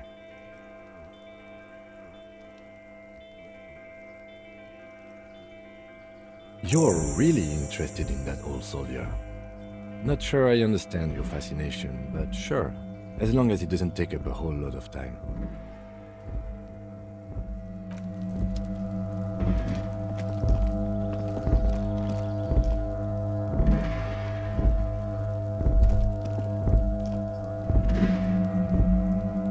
All those empty wine bottles and cigarette butts on the ground. Someone partied really, really hard here.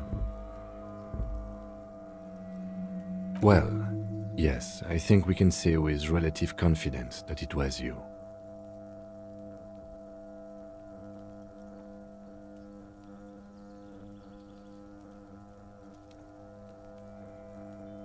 I am, but it doesn't matter right now. Let's...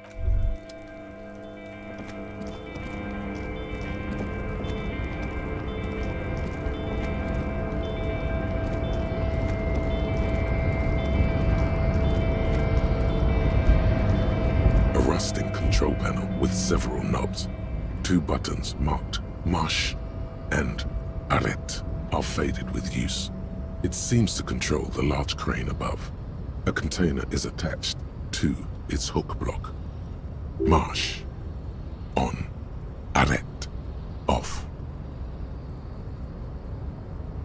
With a loud grind, the crane shifts overhead, moving a massive metal container through the air.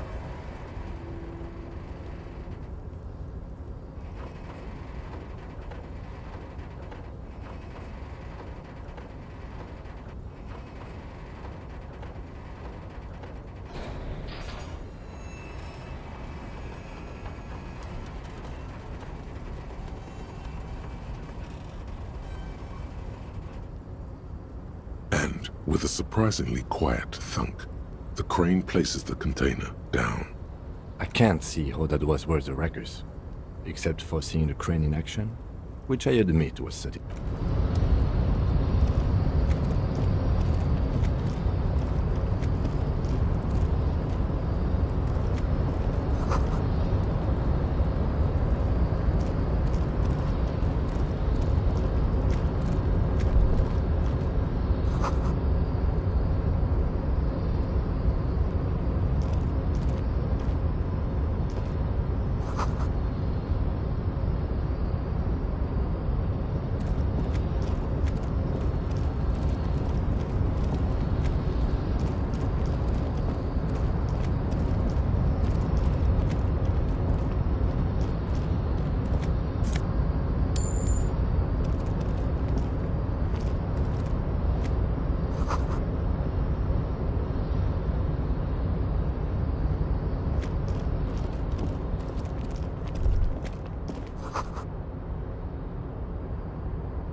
Container, container, I'll turn you nice and red. Container, container, put the logos on. The lyrics to this container song are being made up as he goes along. The accent is so thick, it's impossible not to notice he's Ubi, from the vanishing peninsula of Ubisund on Muindi. Container, container, used to be Wild Pines. Container, container, now belongs to Everard. Everard, Everard, Everard, he looks after everyone. Huh? Well, hey there. How can I help you, mister? The look in his deep blue eyes is as sincere as you've ever seen. Kind of makes you feel like an arsehole for no apparent reason. I see you are not a union man, mister. Did you get lost? You're not one of them scabs, are you?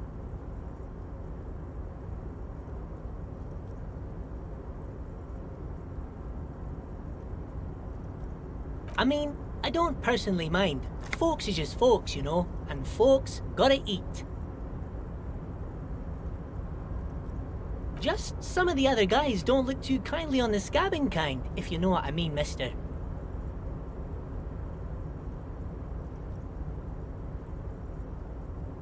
Oh yes, born and raised in Irish, mister. Mum had to leave my dad after he got a bit violent. Took us here to the new world. I was about 10 then. Too old to lose my accent then. People say us Ubis are up to all sorts of trouble with sheep and other animals and whatnot. I just want you to know there was never any of that where I come from. No sir, those are just nasty rumours.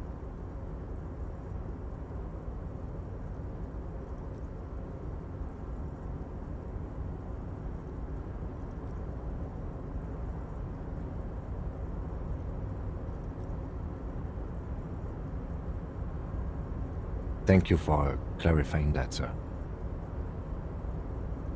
Oh, I'm just making some covers for them containers here.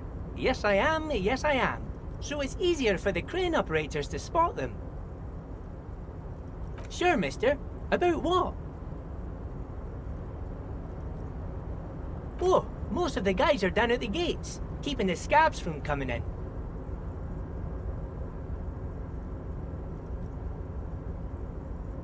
We're on a strike.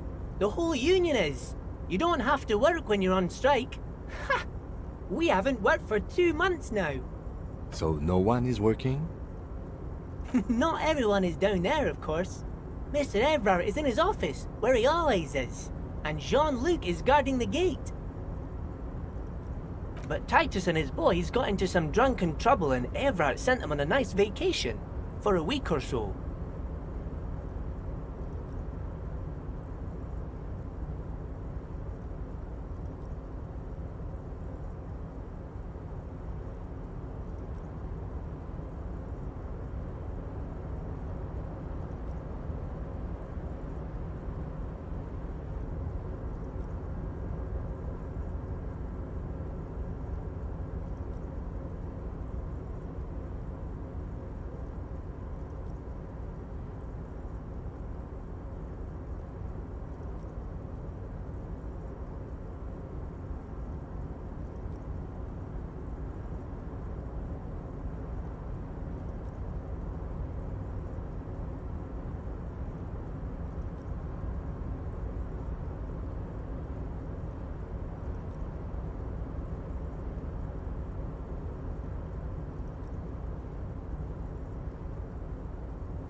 Whoa, I'm not really supposed to talk about that.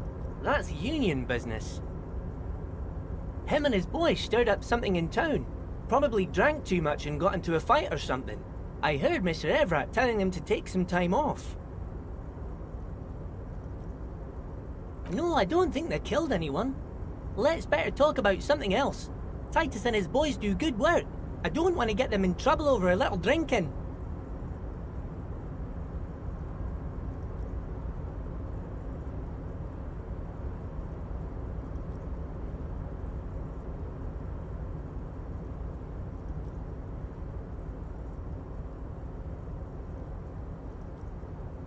Yes, yes. Everybody needs a job, and this is mine. I'm Leonard, by the way. Leonard Bellick. But everyone calls me Leo.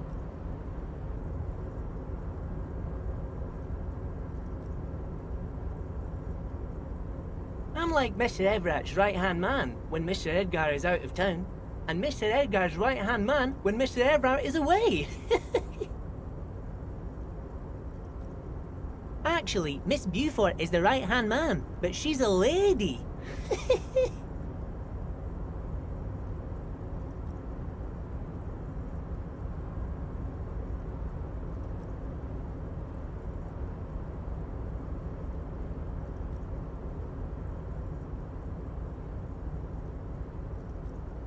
Who is this, Miss Beaufort? A real pretty lady with a skin like those Douai Sucre candy bars my missus likes so much. Them are real nice to suckle on once the dinner is done and me and the missus sit down beside the radio. But I can't listen to the radio all the time. There's so much to do around here and I'm always busy keeping things running here. Yes I am, yes I am. Stay on this Miss Beaufort topic.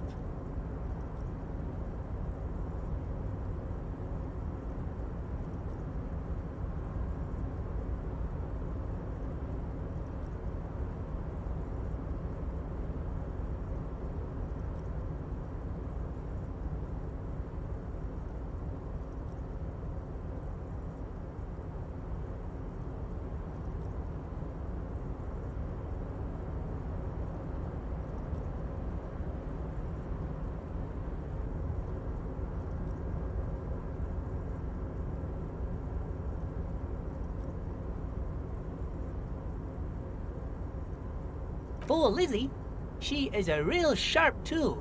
Mr. Everett put her through some fancy school and everything, east of the river. 4 years she was gone, and when she came back, she was all fancy and lawyerly. But she's a real nice girl. Grew up in this here neighborhood, knows everybody and gets along with everyone. Real pillar of the community one day, I'm sure.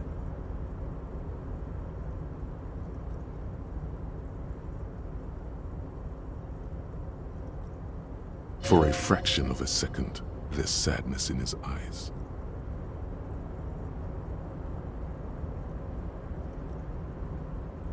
If me missus and me was to have a child, I'd be real happy if she turned out like her. But she can't have kids. Dr. Lemaitre said so, and she knows about such things. Been a doctor for almost 50 years, she has.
Yes, this place really seems to run like clockwork.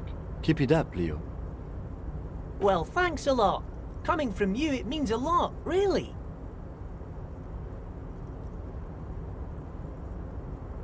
Sometimes I feel some of the guys don't really get how much I bust my ass for them here. But you guys are alright. The white rectangle on your clothes might not mean an awful lot in Martinez, but the recognition from an authority figure made Leo's day.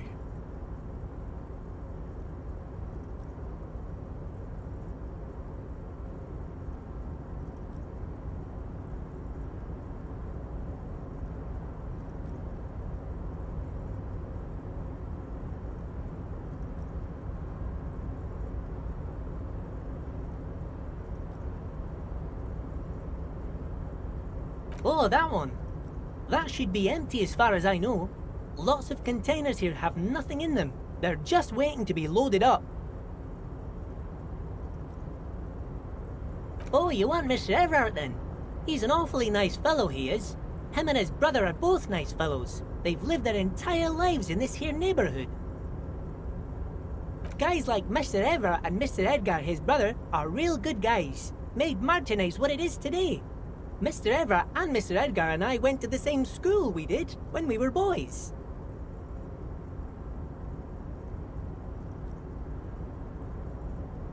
Oh, Mr. Everard is where he always is. In his office, of course.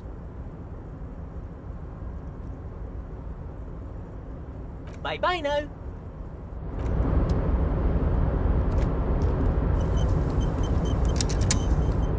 Oh, hey, mister. I knew you'd be back to talk with old Leo here. Yes, I did. Yes, I did. It's like Lady Larice said when she opened a bathhouse in the basement of my apartment building. They can only get so far before they're aching to get back. And lots of folk really did keep coming back.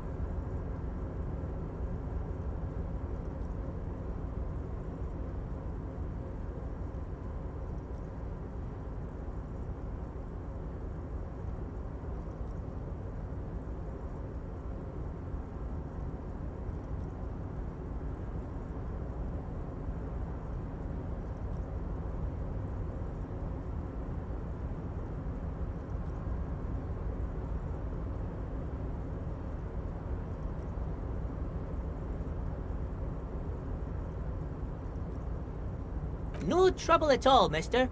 Oh, I'm just making some covers for them containers here. Yes, I am. Yes, I am.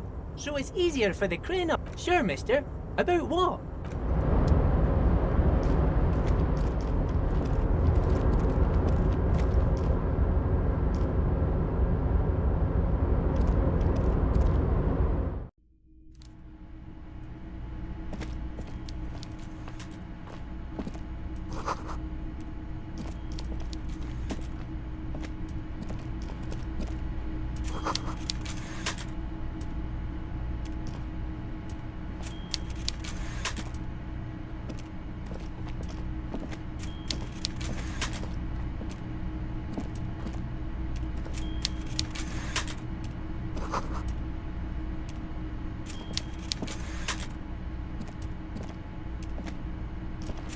Before you is a walrus of a man seated behind a large desk. He looks up from his work, not the least bit surprised to see you.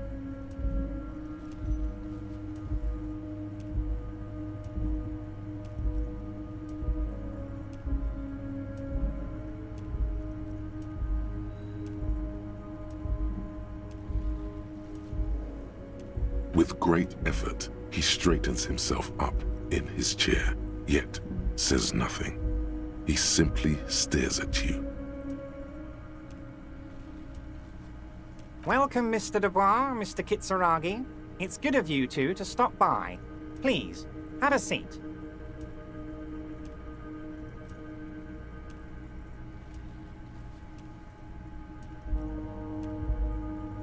I'm Everard Clare, head of the Debarders Union here in Martinez.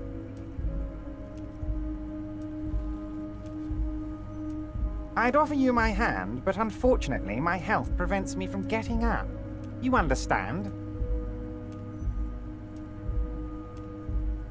He looks extremely comfortable. The tiny folding chair, on the other hand, looks like a torture device.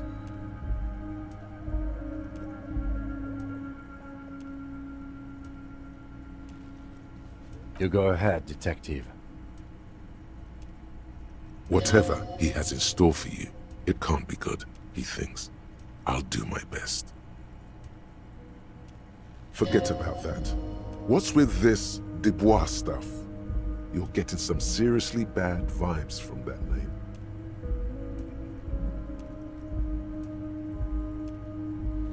Please, Mr. Dubois, let us converse in a civilized manner, as equals. Take a seat. I insist. It's nothing. Yes, that's probably right. It's nothing. Forget about it.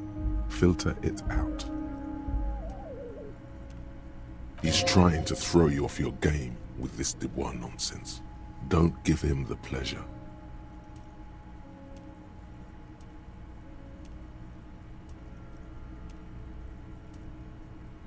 Excellent, Mr. Dubois. I can see that you're a reasonable man, and reasonable men can be of great use to one another.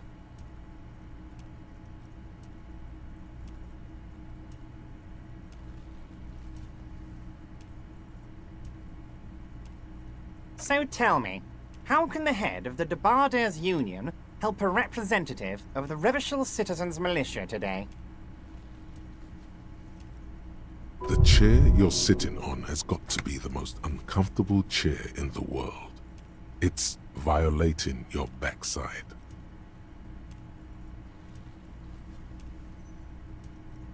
Oh, by the way, I heard you got a rather rude reception from a certain Lawrence Gart. Some people have no manners, it pains me to say.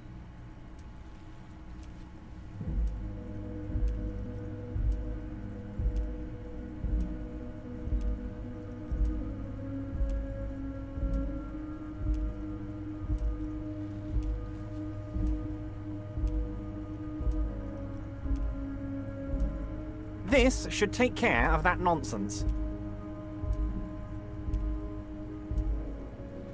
It should be sufficient to cover your expenses for a few days and patch over your differences with a cafeteria manager. Go ahead, take it. Hey, that's 25 real. That's good money. Think of all the stuff you could.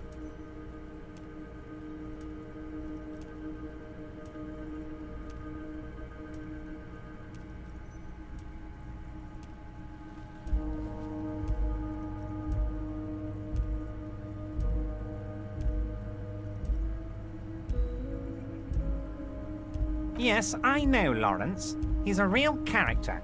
No union man in him. A real piece of work, that boy is.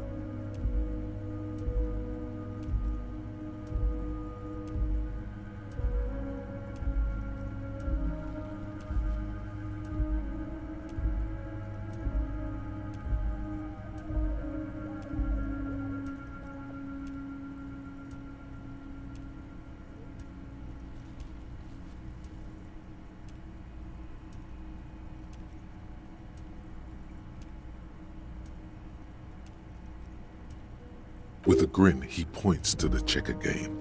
It's like you're on a game show. At least don't thank him for it.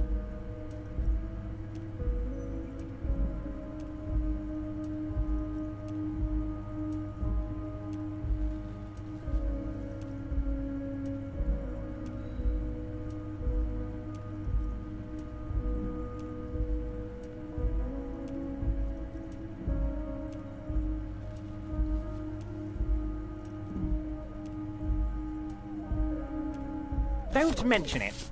But also, don't forget it. I'm just kidding, of course. Is he? Now, I'd like to set your mind at ease about one other matter. Your lost gun. Let me assure you, Union people are on it as we speak. I've got my best hounds looking for that lost gun.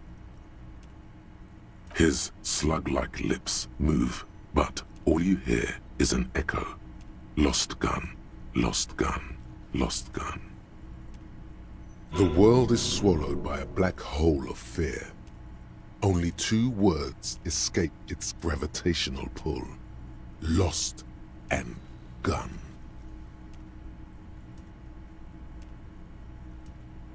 I know everything, Harry. Right now, I know that you're worried. Don't be worried. Everything's going to be all right. It's not like you left it loaded. You didn't lose a loaded gun. Local children aren't out there playing with it right now, pointing it into their own mouths. It's in a safe place. I just know it. I have a feeling everything's going to be all right.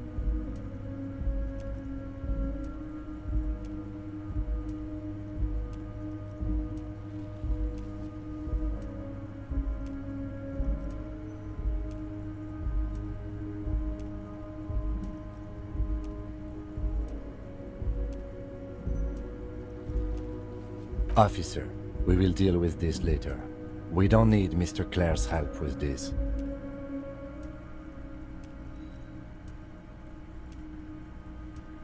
I wouldn't be so sure about that.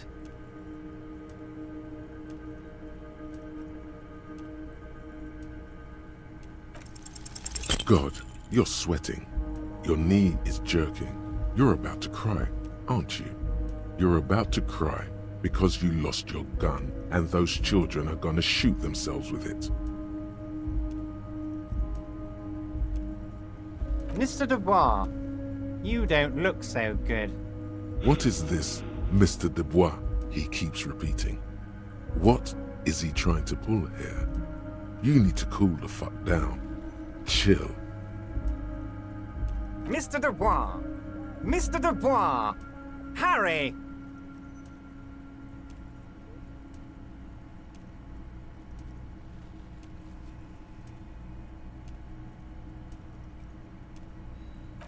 Mr. Dubois, are you okay? Can I get you a glass of water or something? Are you having some kind of medical emergency? Maybe you could use your hands somehow, in a kind of throw-in motion, like you're throwing that Mr. Dubois act right back at him. He's Mr. Dubois.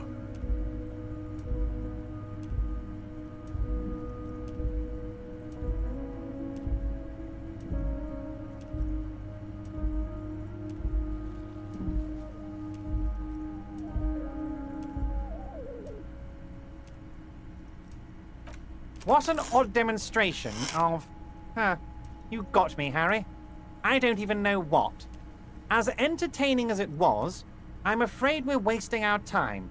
And I'm an extremely busy man, as I'm sure you are too. Okay, enough. We are here to ask you some questions pertaining to a murder investigation. It is about time to stop embarrassing yourself. Questions will help you regain some of your lost dignity.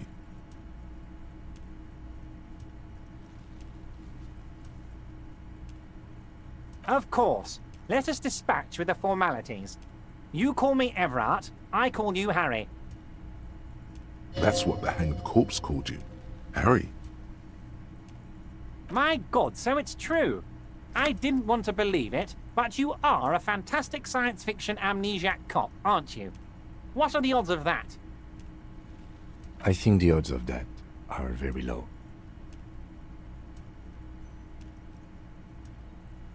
So good to hear that, Harry. Apparently my sources were wrong. However, if you did have a spot of memory trouble, I could help you out. With my big fat folder.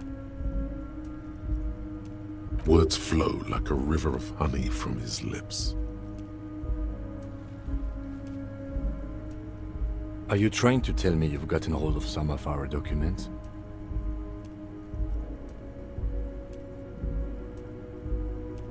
Mr. Kitsuragi, would you mind? Me and Harry are talking about his lost identity right now. Don't just jump to the folder. That's not smart. Shows you're on the edge. Do some probing first.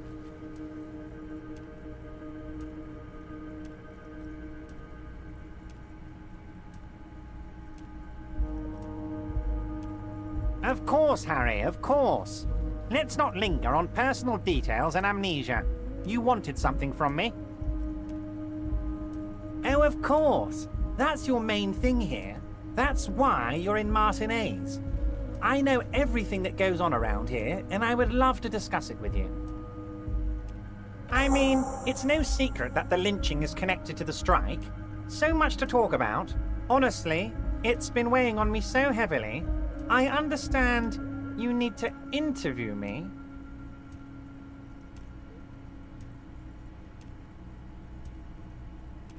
But there's a thing that's been keeping me up at night.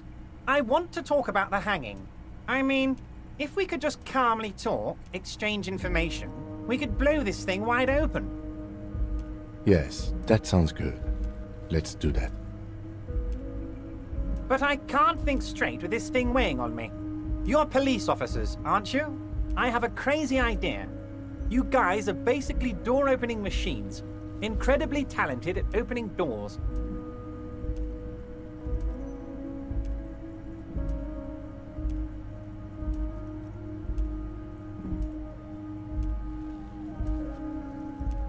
Oh, you're being too modest, my friend.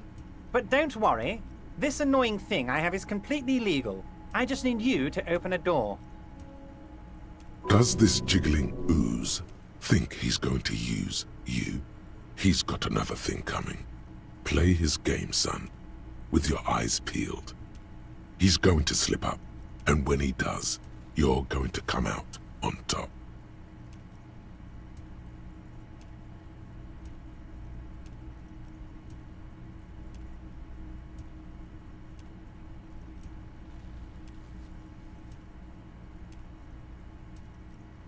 Fantastic, my friend. Just let me know when it's done and we can take our friendship to the next level. You can get the key from Manana. He's down by the gates. Manana's like a free agent in the Union. Special operations. Hardened socialist. A real free thinker, too. He'll tell you precisely where the door is. One last thing, Harry.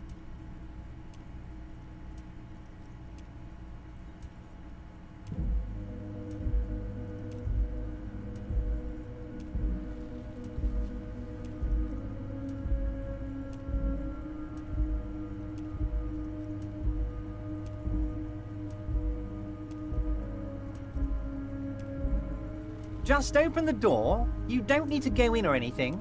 I just want that weasel to come home and see the unlocked door.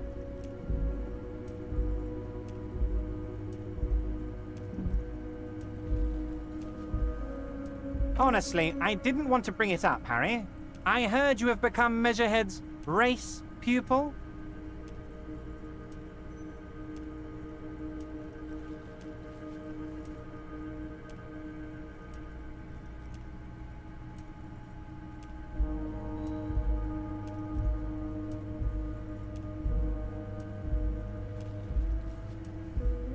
Of course, Harry, of course.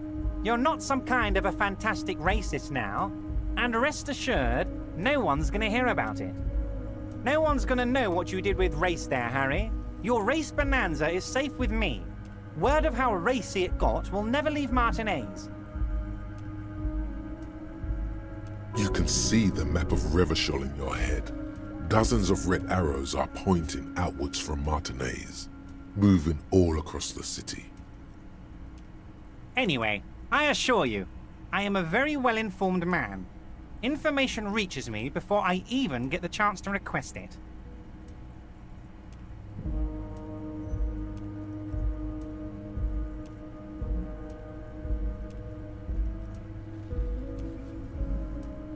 You might have noticed there's one hanging on a tree behind the hostel cafeteria. Oh my! Don't take this question personally, but why would I get involved in this matter? Mr. Clare, the man was hanged with a cargo belt, a steel-reinforced cargo belt. It's safe to assume the Union had something to do with the murder. Besides, getting the body down would benefit all of us. It's a stain on the neighborhood.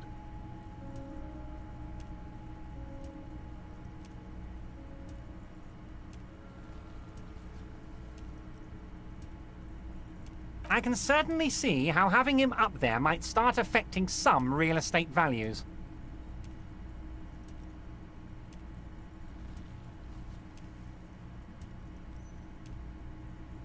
But of course, all joking aside, I am going to help you. Jean-Luc, my boy, I'm sending 2 police officers down. They have a dead body in a tree problem they need help with. Namely, they need it to be taken down. And, Jean, please take it easy with the race science. He's had enough of that.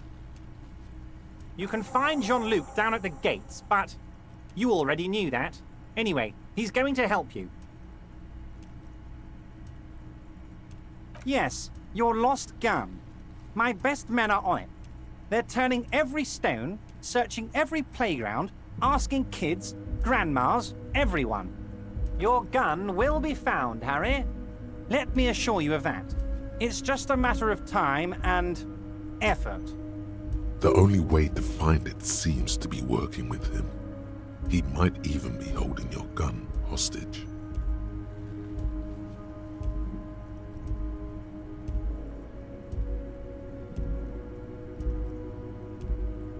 Yes, thank you for the hot tip regarding your lost gun, Harry. My men have indeed factored in that you pawned it. Now please, let the professionals do their job. Kick back, Harry, relax. I have great guys on this. You focus on what's important, building our relationship for the good of Martinez. It did not come as a surprise to him. He might actually not be bullshitting.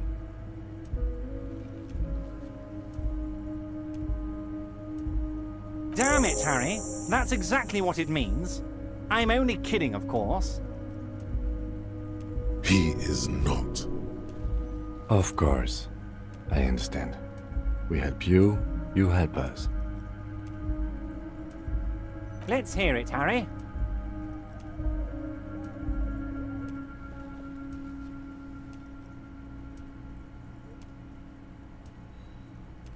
Of course, Harry, of course. Wait. You need this to get in and out through the gate.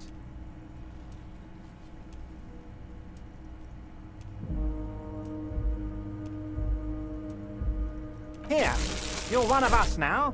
A real red and white Union man. Take care, Harry.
This is the night watchman's booth. The name on the door reads, Rene.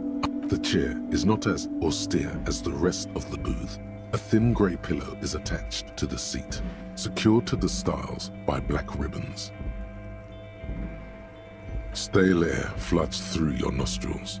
Not a single mote of dust floats inside your lungs, though. The inside of the booth is immaculate. The drawers are empty, save for old timesheets and receipts. One small box, however, does hold some cheap painkillers. They are slightly out of date. Oh boy, where to start? Elevated risk of dementia, mini strokes, prophet's disease, sudden death, hair death, erectile malfunction, critical flatulence, watery blood, black mucus. Maybe this was a bad idea. You stand and exit the booth.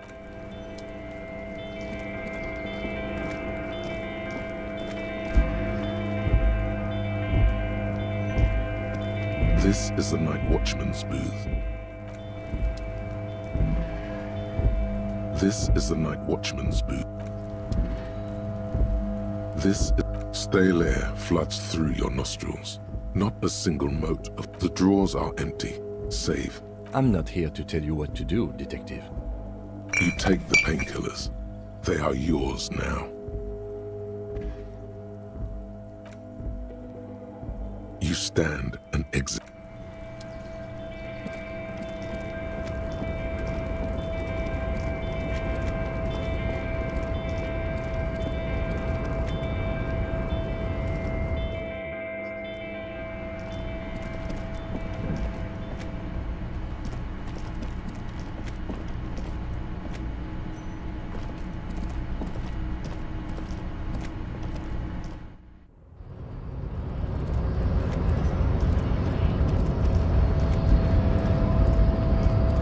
The unpromising race pupil returns.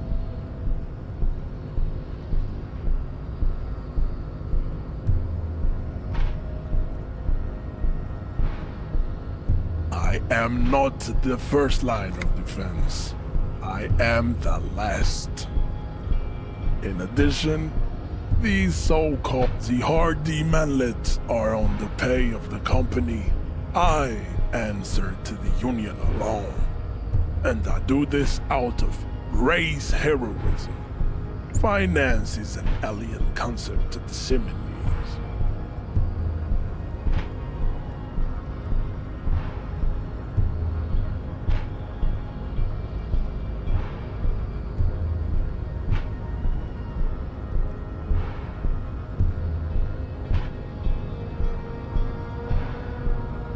Now leave me be.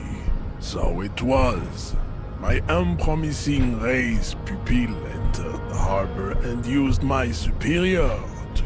You're so noble, Measurehead. But while I am gone, someone must stand guard on the bridge. That someone needs to be you. That would mean you're openly showing the people that you're taking the Union's side.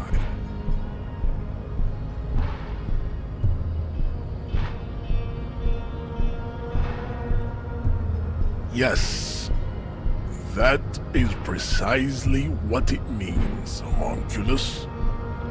This is not going to happen any other way. This is the uncomfortable result of not taking it down ourselves. I can live with a compromise. Listen to your little friend.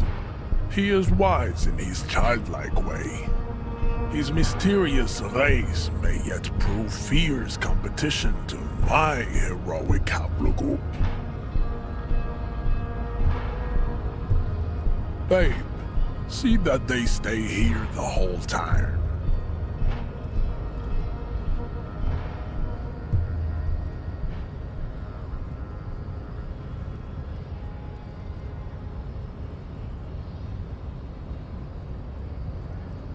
The woman's gaze follows Measurehead as he leaves.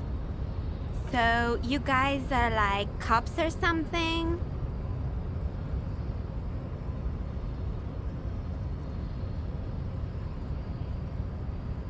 Look at him. His craniometric perfection. Are you cops or what? Cool, I like men with guns and power. I'm Katya, by the way. You hear that? That sound. He's breaking something. Yeah, Jean-Luc must be really tearing it up over there. I wish I could see it.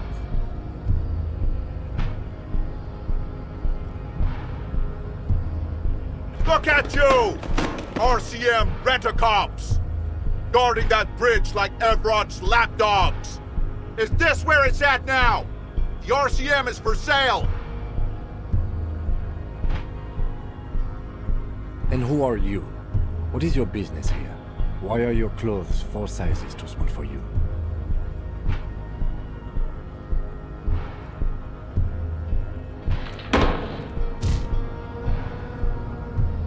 A shrill laughter interrupts you, echoing across Martinez. It's Kuno. Then the man turns to look behind him at the behemoth appearing around the corner, approaching him, walking past him.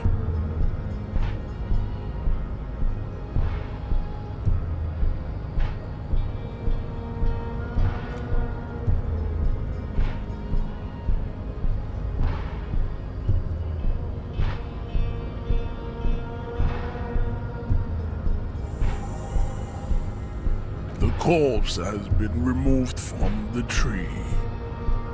Stand down and congratulate yourself. You have sided with Ray's victory today.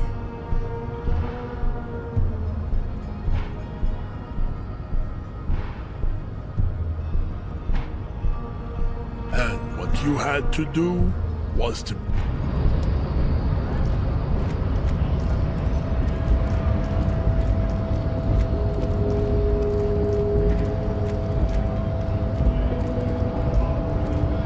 So, how'd you like our harbor?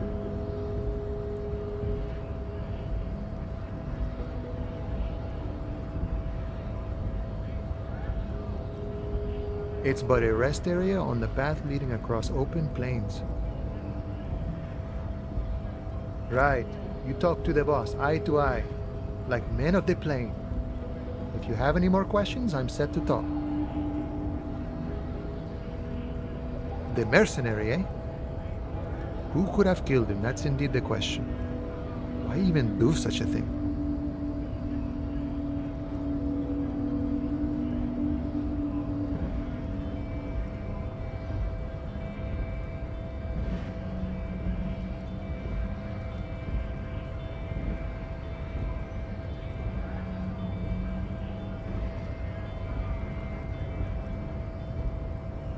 What a thought!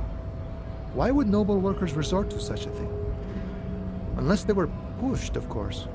Your dead guy was an enemy combatant. He was an agent of the opposition, attempting to undermine our honorable efforts. I ain't the murdering type, but that's just me. Large organizations like our union have all sorts of men, with all sorts of skills. He means a more violent faction could easily take care of such a thing. Understood. This has been of limited use. Still, thank you. No problem. I wish the best to you in your search. Sure, I'm glad it's not my search.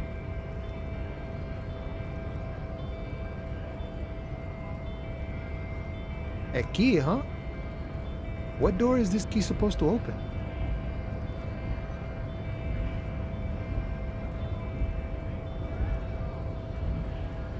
Of course, I got you.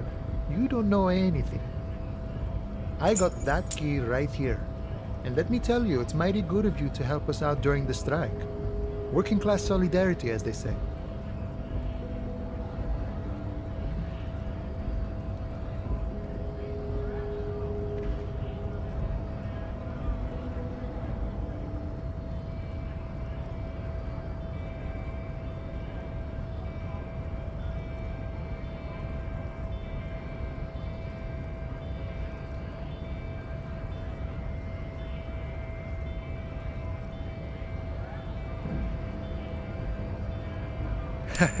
I'm not so sure about the hustle grind, but you know, it doesn't matter. What you're looking for is a basement door behind the greenhouse. That's behind the wailing in rags. That's all I know. Our organization is what you call compartmentalized. Means we keep out of each other's business.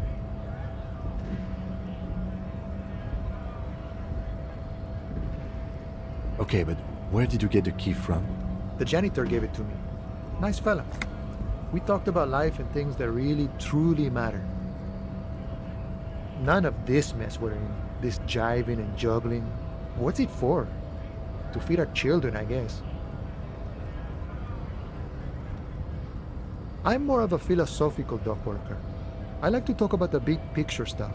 Who I am, who you are, what we are fighting for. Who he is and what they're fighting for? This is interesting. Ask him about the Hardy Boys.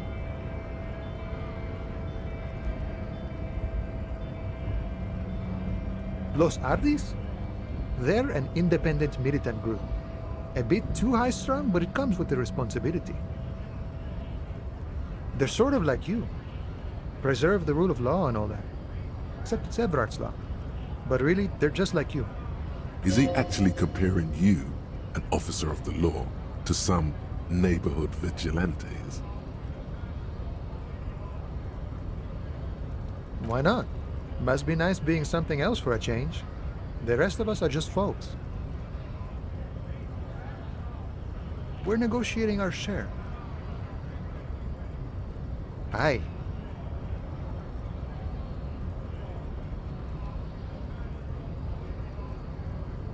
The man whispers a jaunty tune.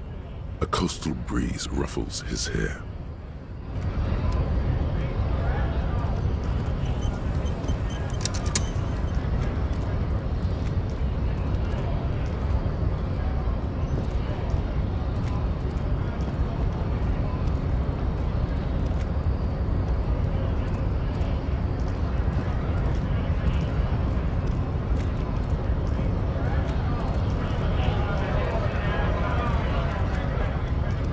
Right to work! Right to work! Shame on you! Honest men and women, we came here to help. I have a question.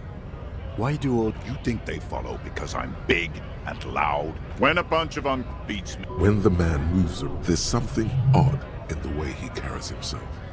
Fine, it was probably nothing.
You see a heavy steel door with the cobalt blue surface.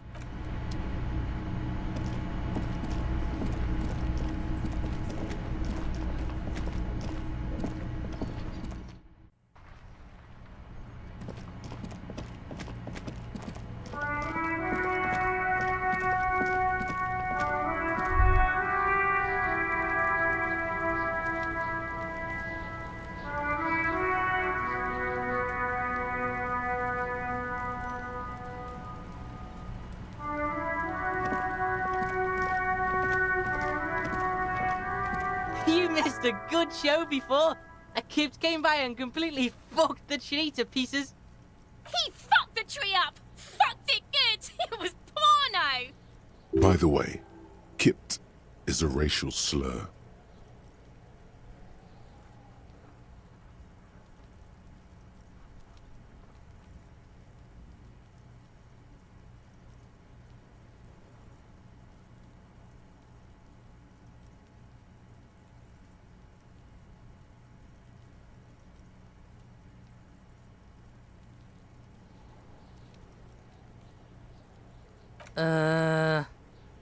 Stop choking, Kuno!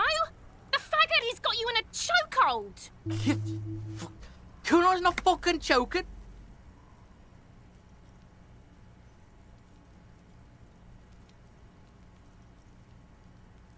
Like fuck you did. Kuno's gonna keep saying Kipt forever now. Kipt. Shit. The fuck did you want anyway? You got your fuck bag down. Now let's talk normal shit. Yes. Kuno wants a normal conversation. Ask normal shit, please.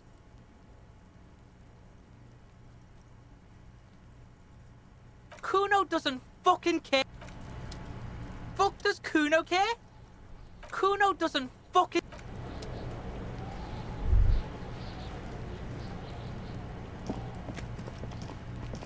The corpse lies on the ground among the remains of an absolutely demolished pinewood branch. It's gently laid on one side. Mr. Measurehead has done a good job. Nothing is too broken or compromised. The victim is ready for a field autopsy. Yes. 1. Investigation of the scene. 2. Initial examination of the victim. 3. Field autopsy. 4. Transportation of the body to the morgue. We are on number 3. The fuck are they on about? Cop's gonna cut his shit up!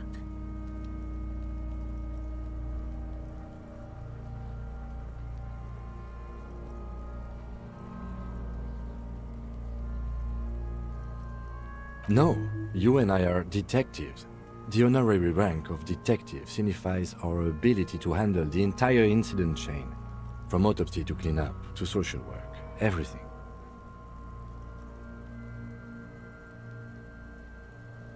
You are. Your station would not have assigned you on this case if you weren't. Now, the way I see it, it's either this, or we complete the initial interviews. We already met Evrard, that only leaves the Wild Pines representative. There's one in town, negotiating the strike. She could have information.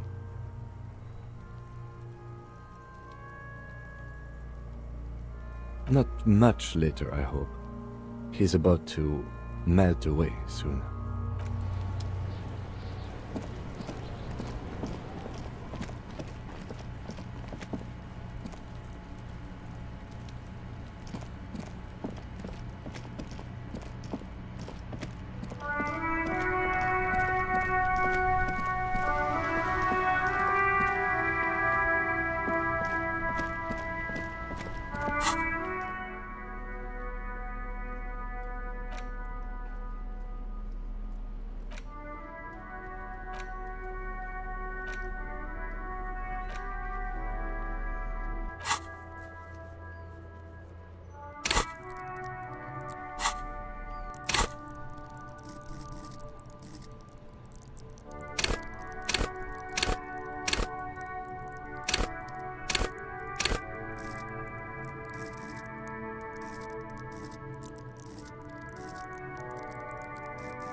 This is a wall on the side of an apartment building.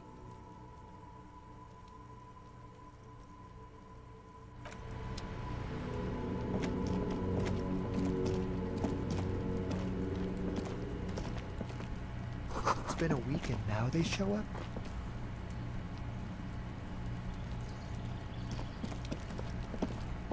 You see a young man on a balcony nursing a cigarette. His eyes have been following you for... Not looking for any trouble, officer.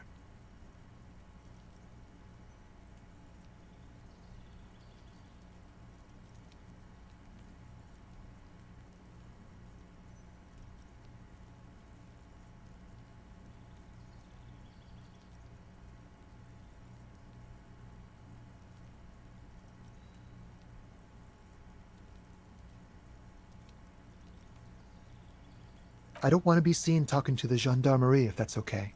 I just want to finish my cigarette. It's the god of cigarettes and youth. Ask him if he's got anything to spare. Don't let him go. This could be your witness. The balcony has a great view of the whole thing.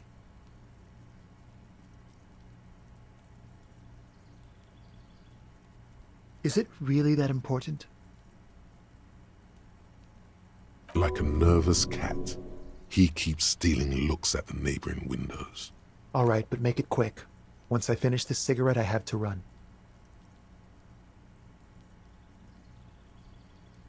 My name? My name is Martin Martinez. Martin Martinez? Good local name. Let's go with that. I can tell that you finally got him down. Thank you. It was quite a disturbing sight, even by Martinez standards. What were you doing last Sunday? Oh. You already asked me that, didn't you?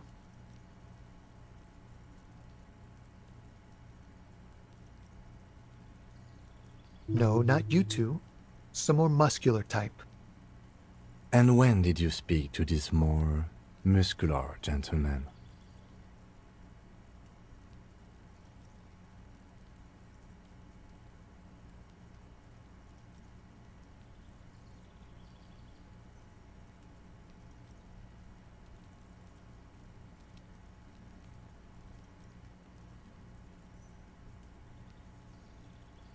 Last week?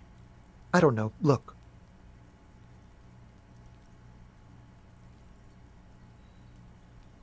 A downy blanket of white to cover up the miserable poverty of the scene. You didn't answer the question. What were you doing last Sunday? I had a friend over. It was my Sunday friend. A Sunday friend? How intriguing. Makes sense. Friends are nice on Sunday. You don't have to work. You can just spend time with pals, watching rugby and drinking beer. He doesn't reply, gesturing no with his cigarette. Under the grey sky, snow continues to pile on the neighboring windowsills. Someone hides behind a curtain.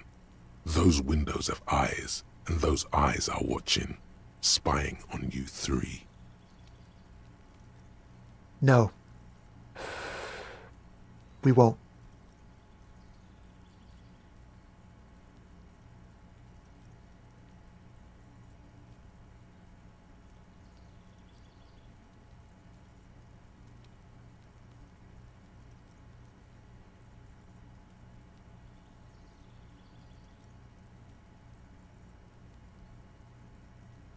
Now, if you'll excuse me, I really need to get going.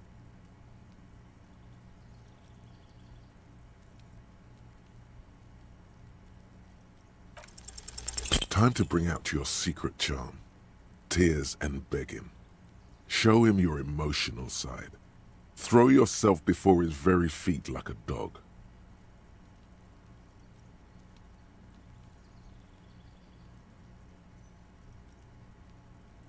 No, for God's sake, I don't want you to cry. Listen, I really have to go. Good luck with the investigation.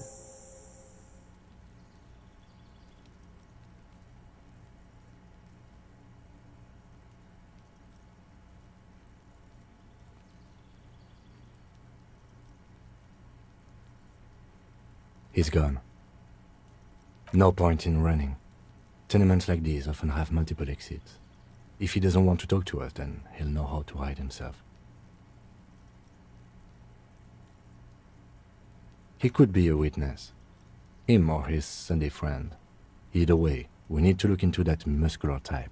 There has to be a way of getting inside the building. Let's go check out the door near the pier again. Once we found a way in, we can ask around for his apartment.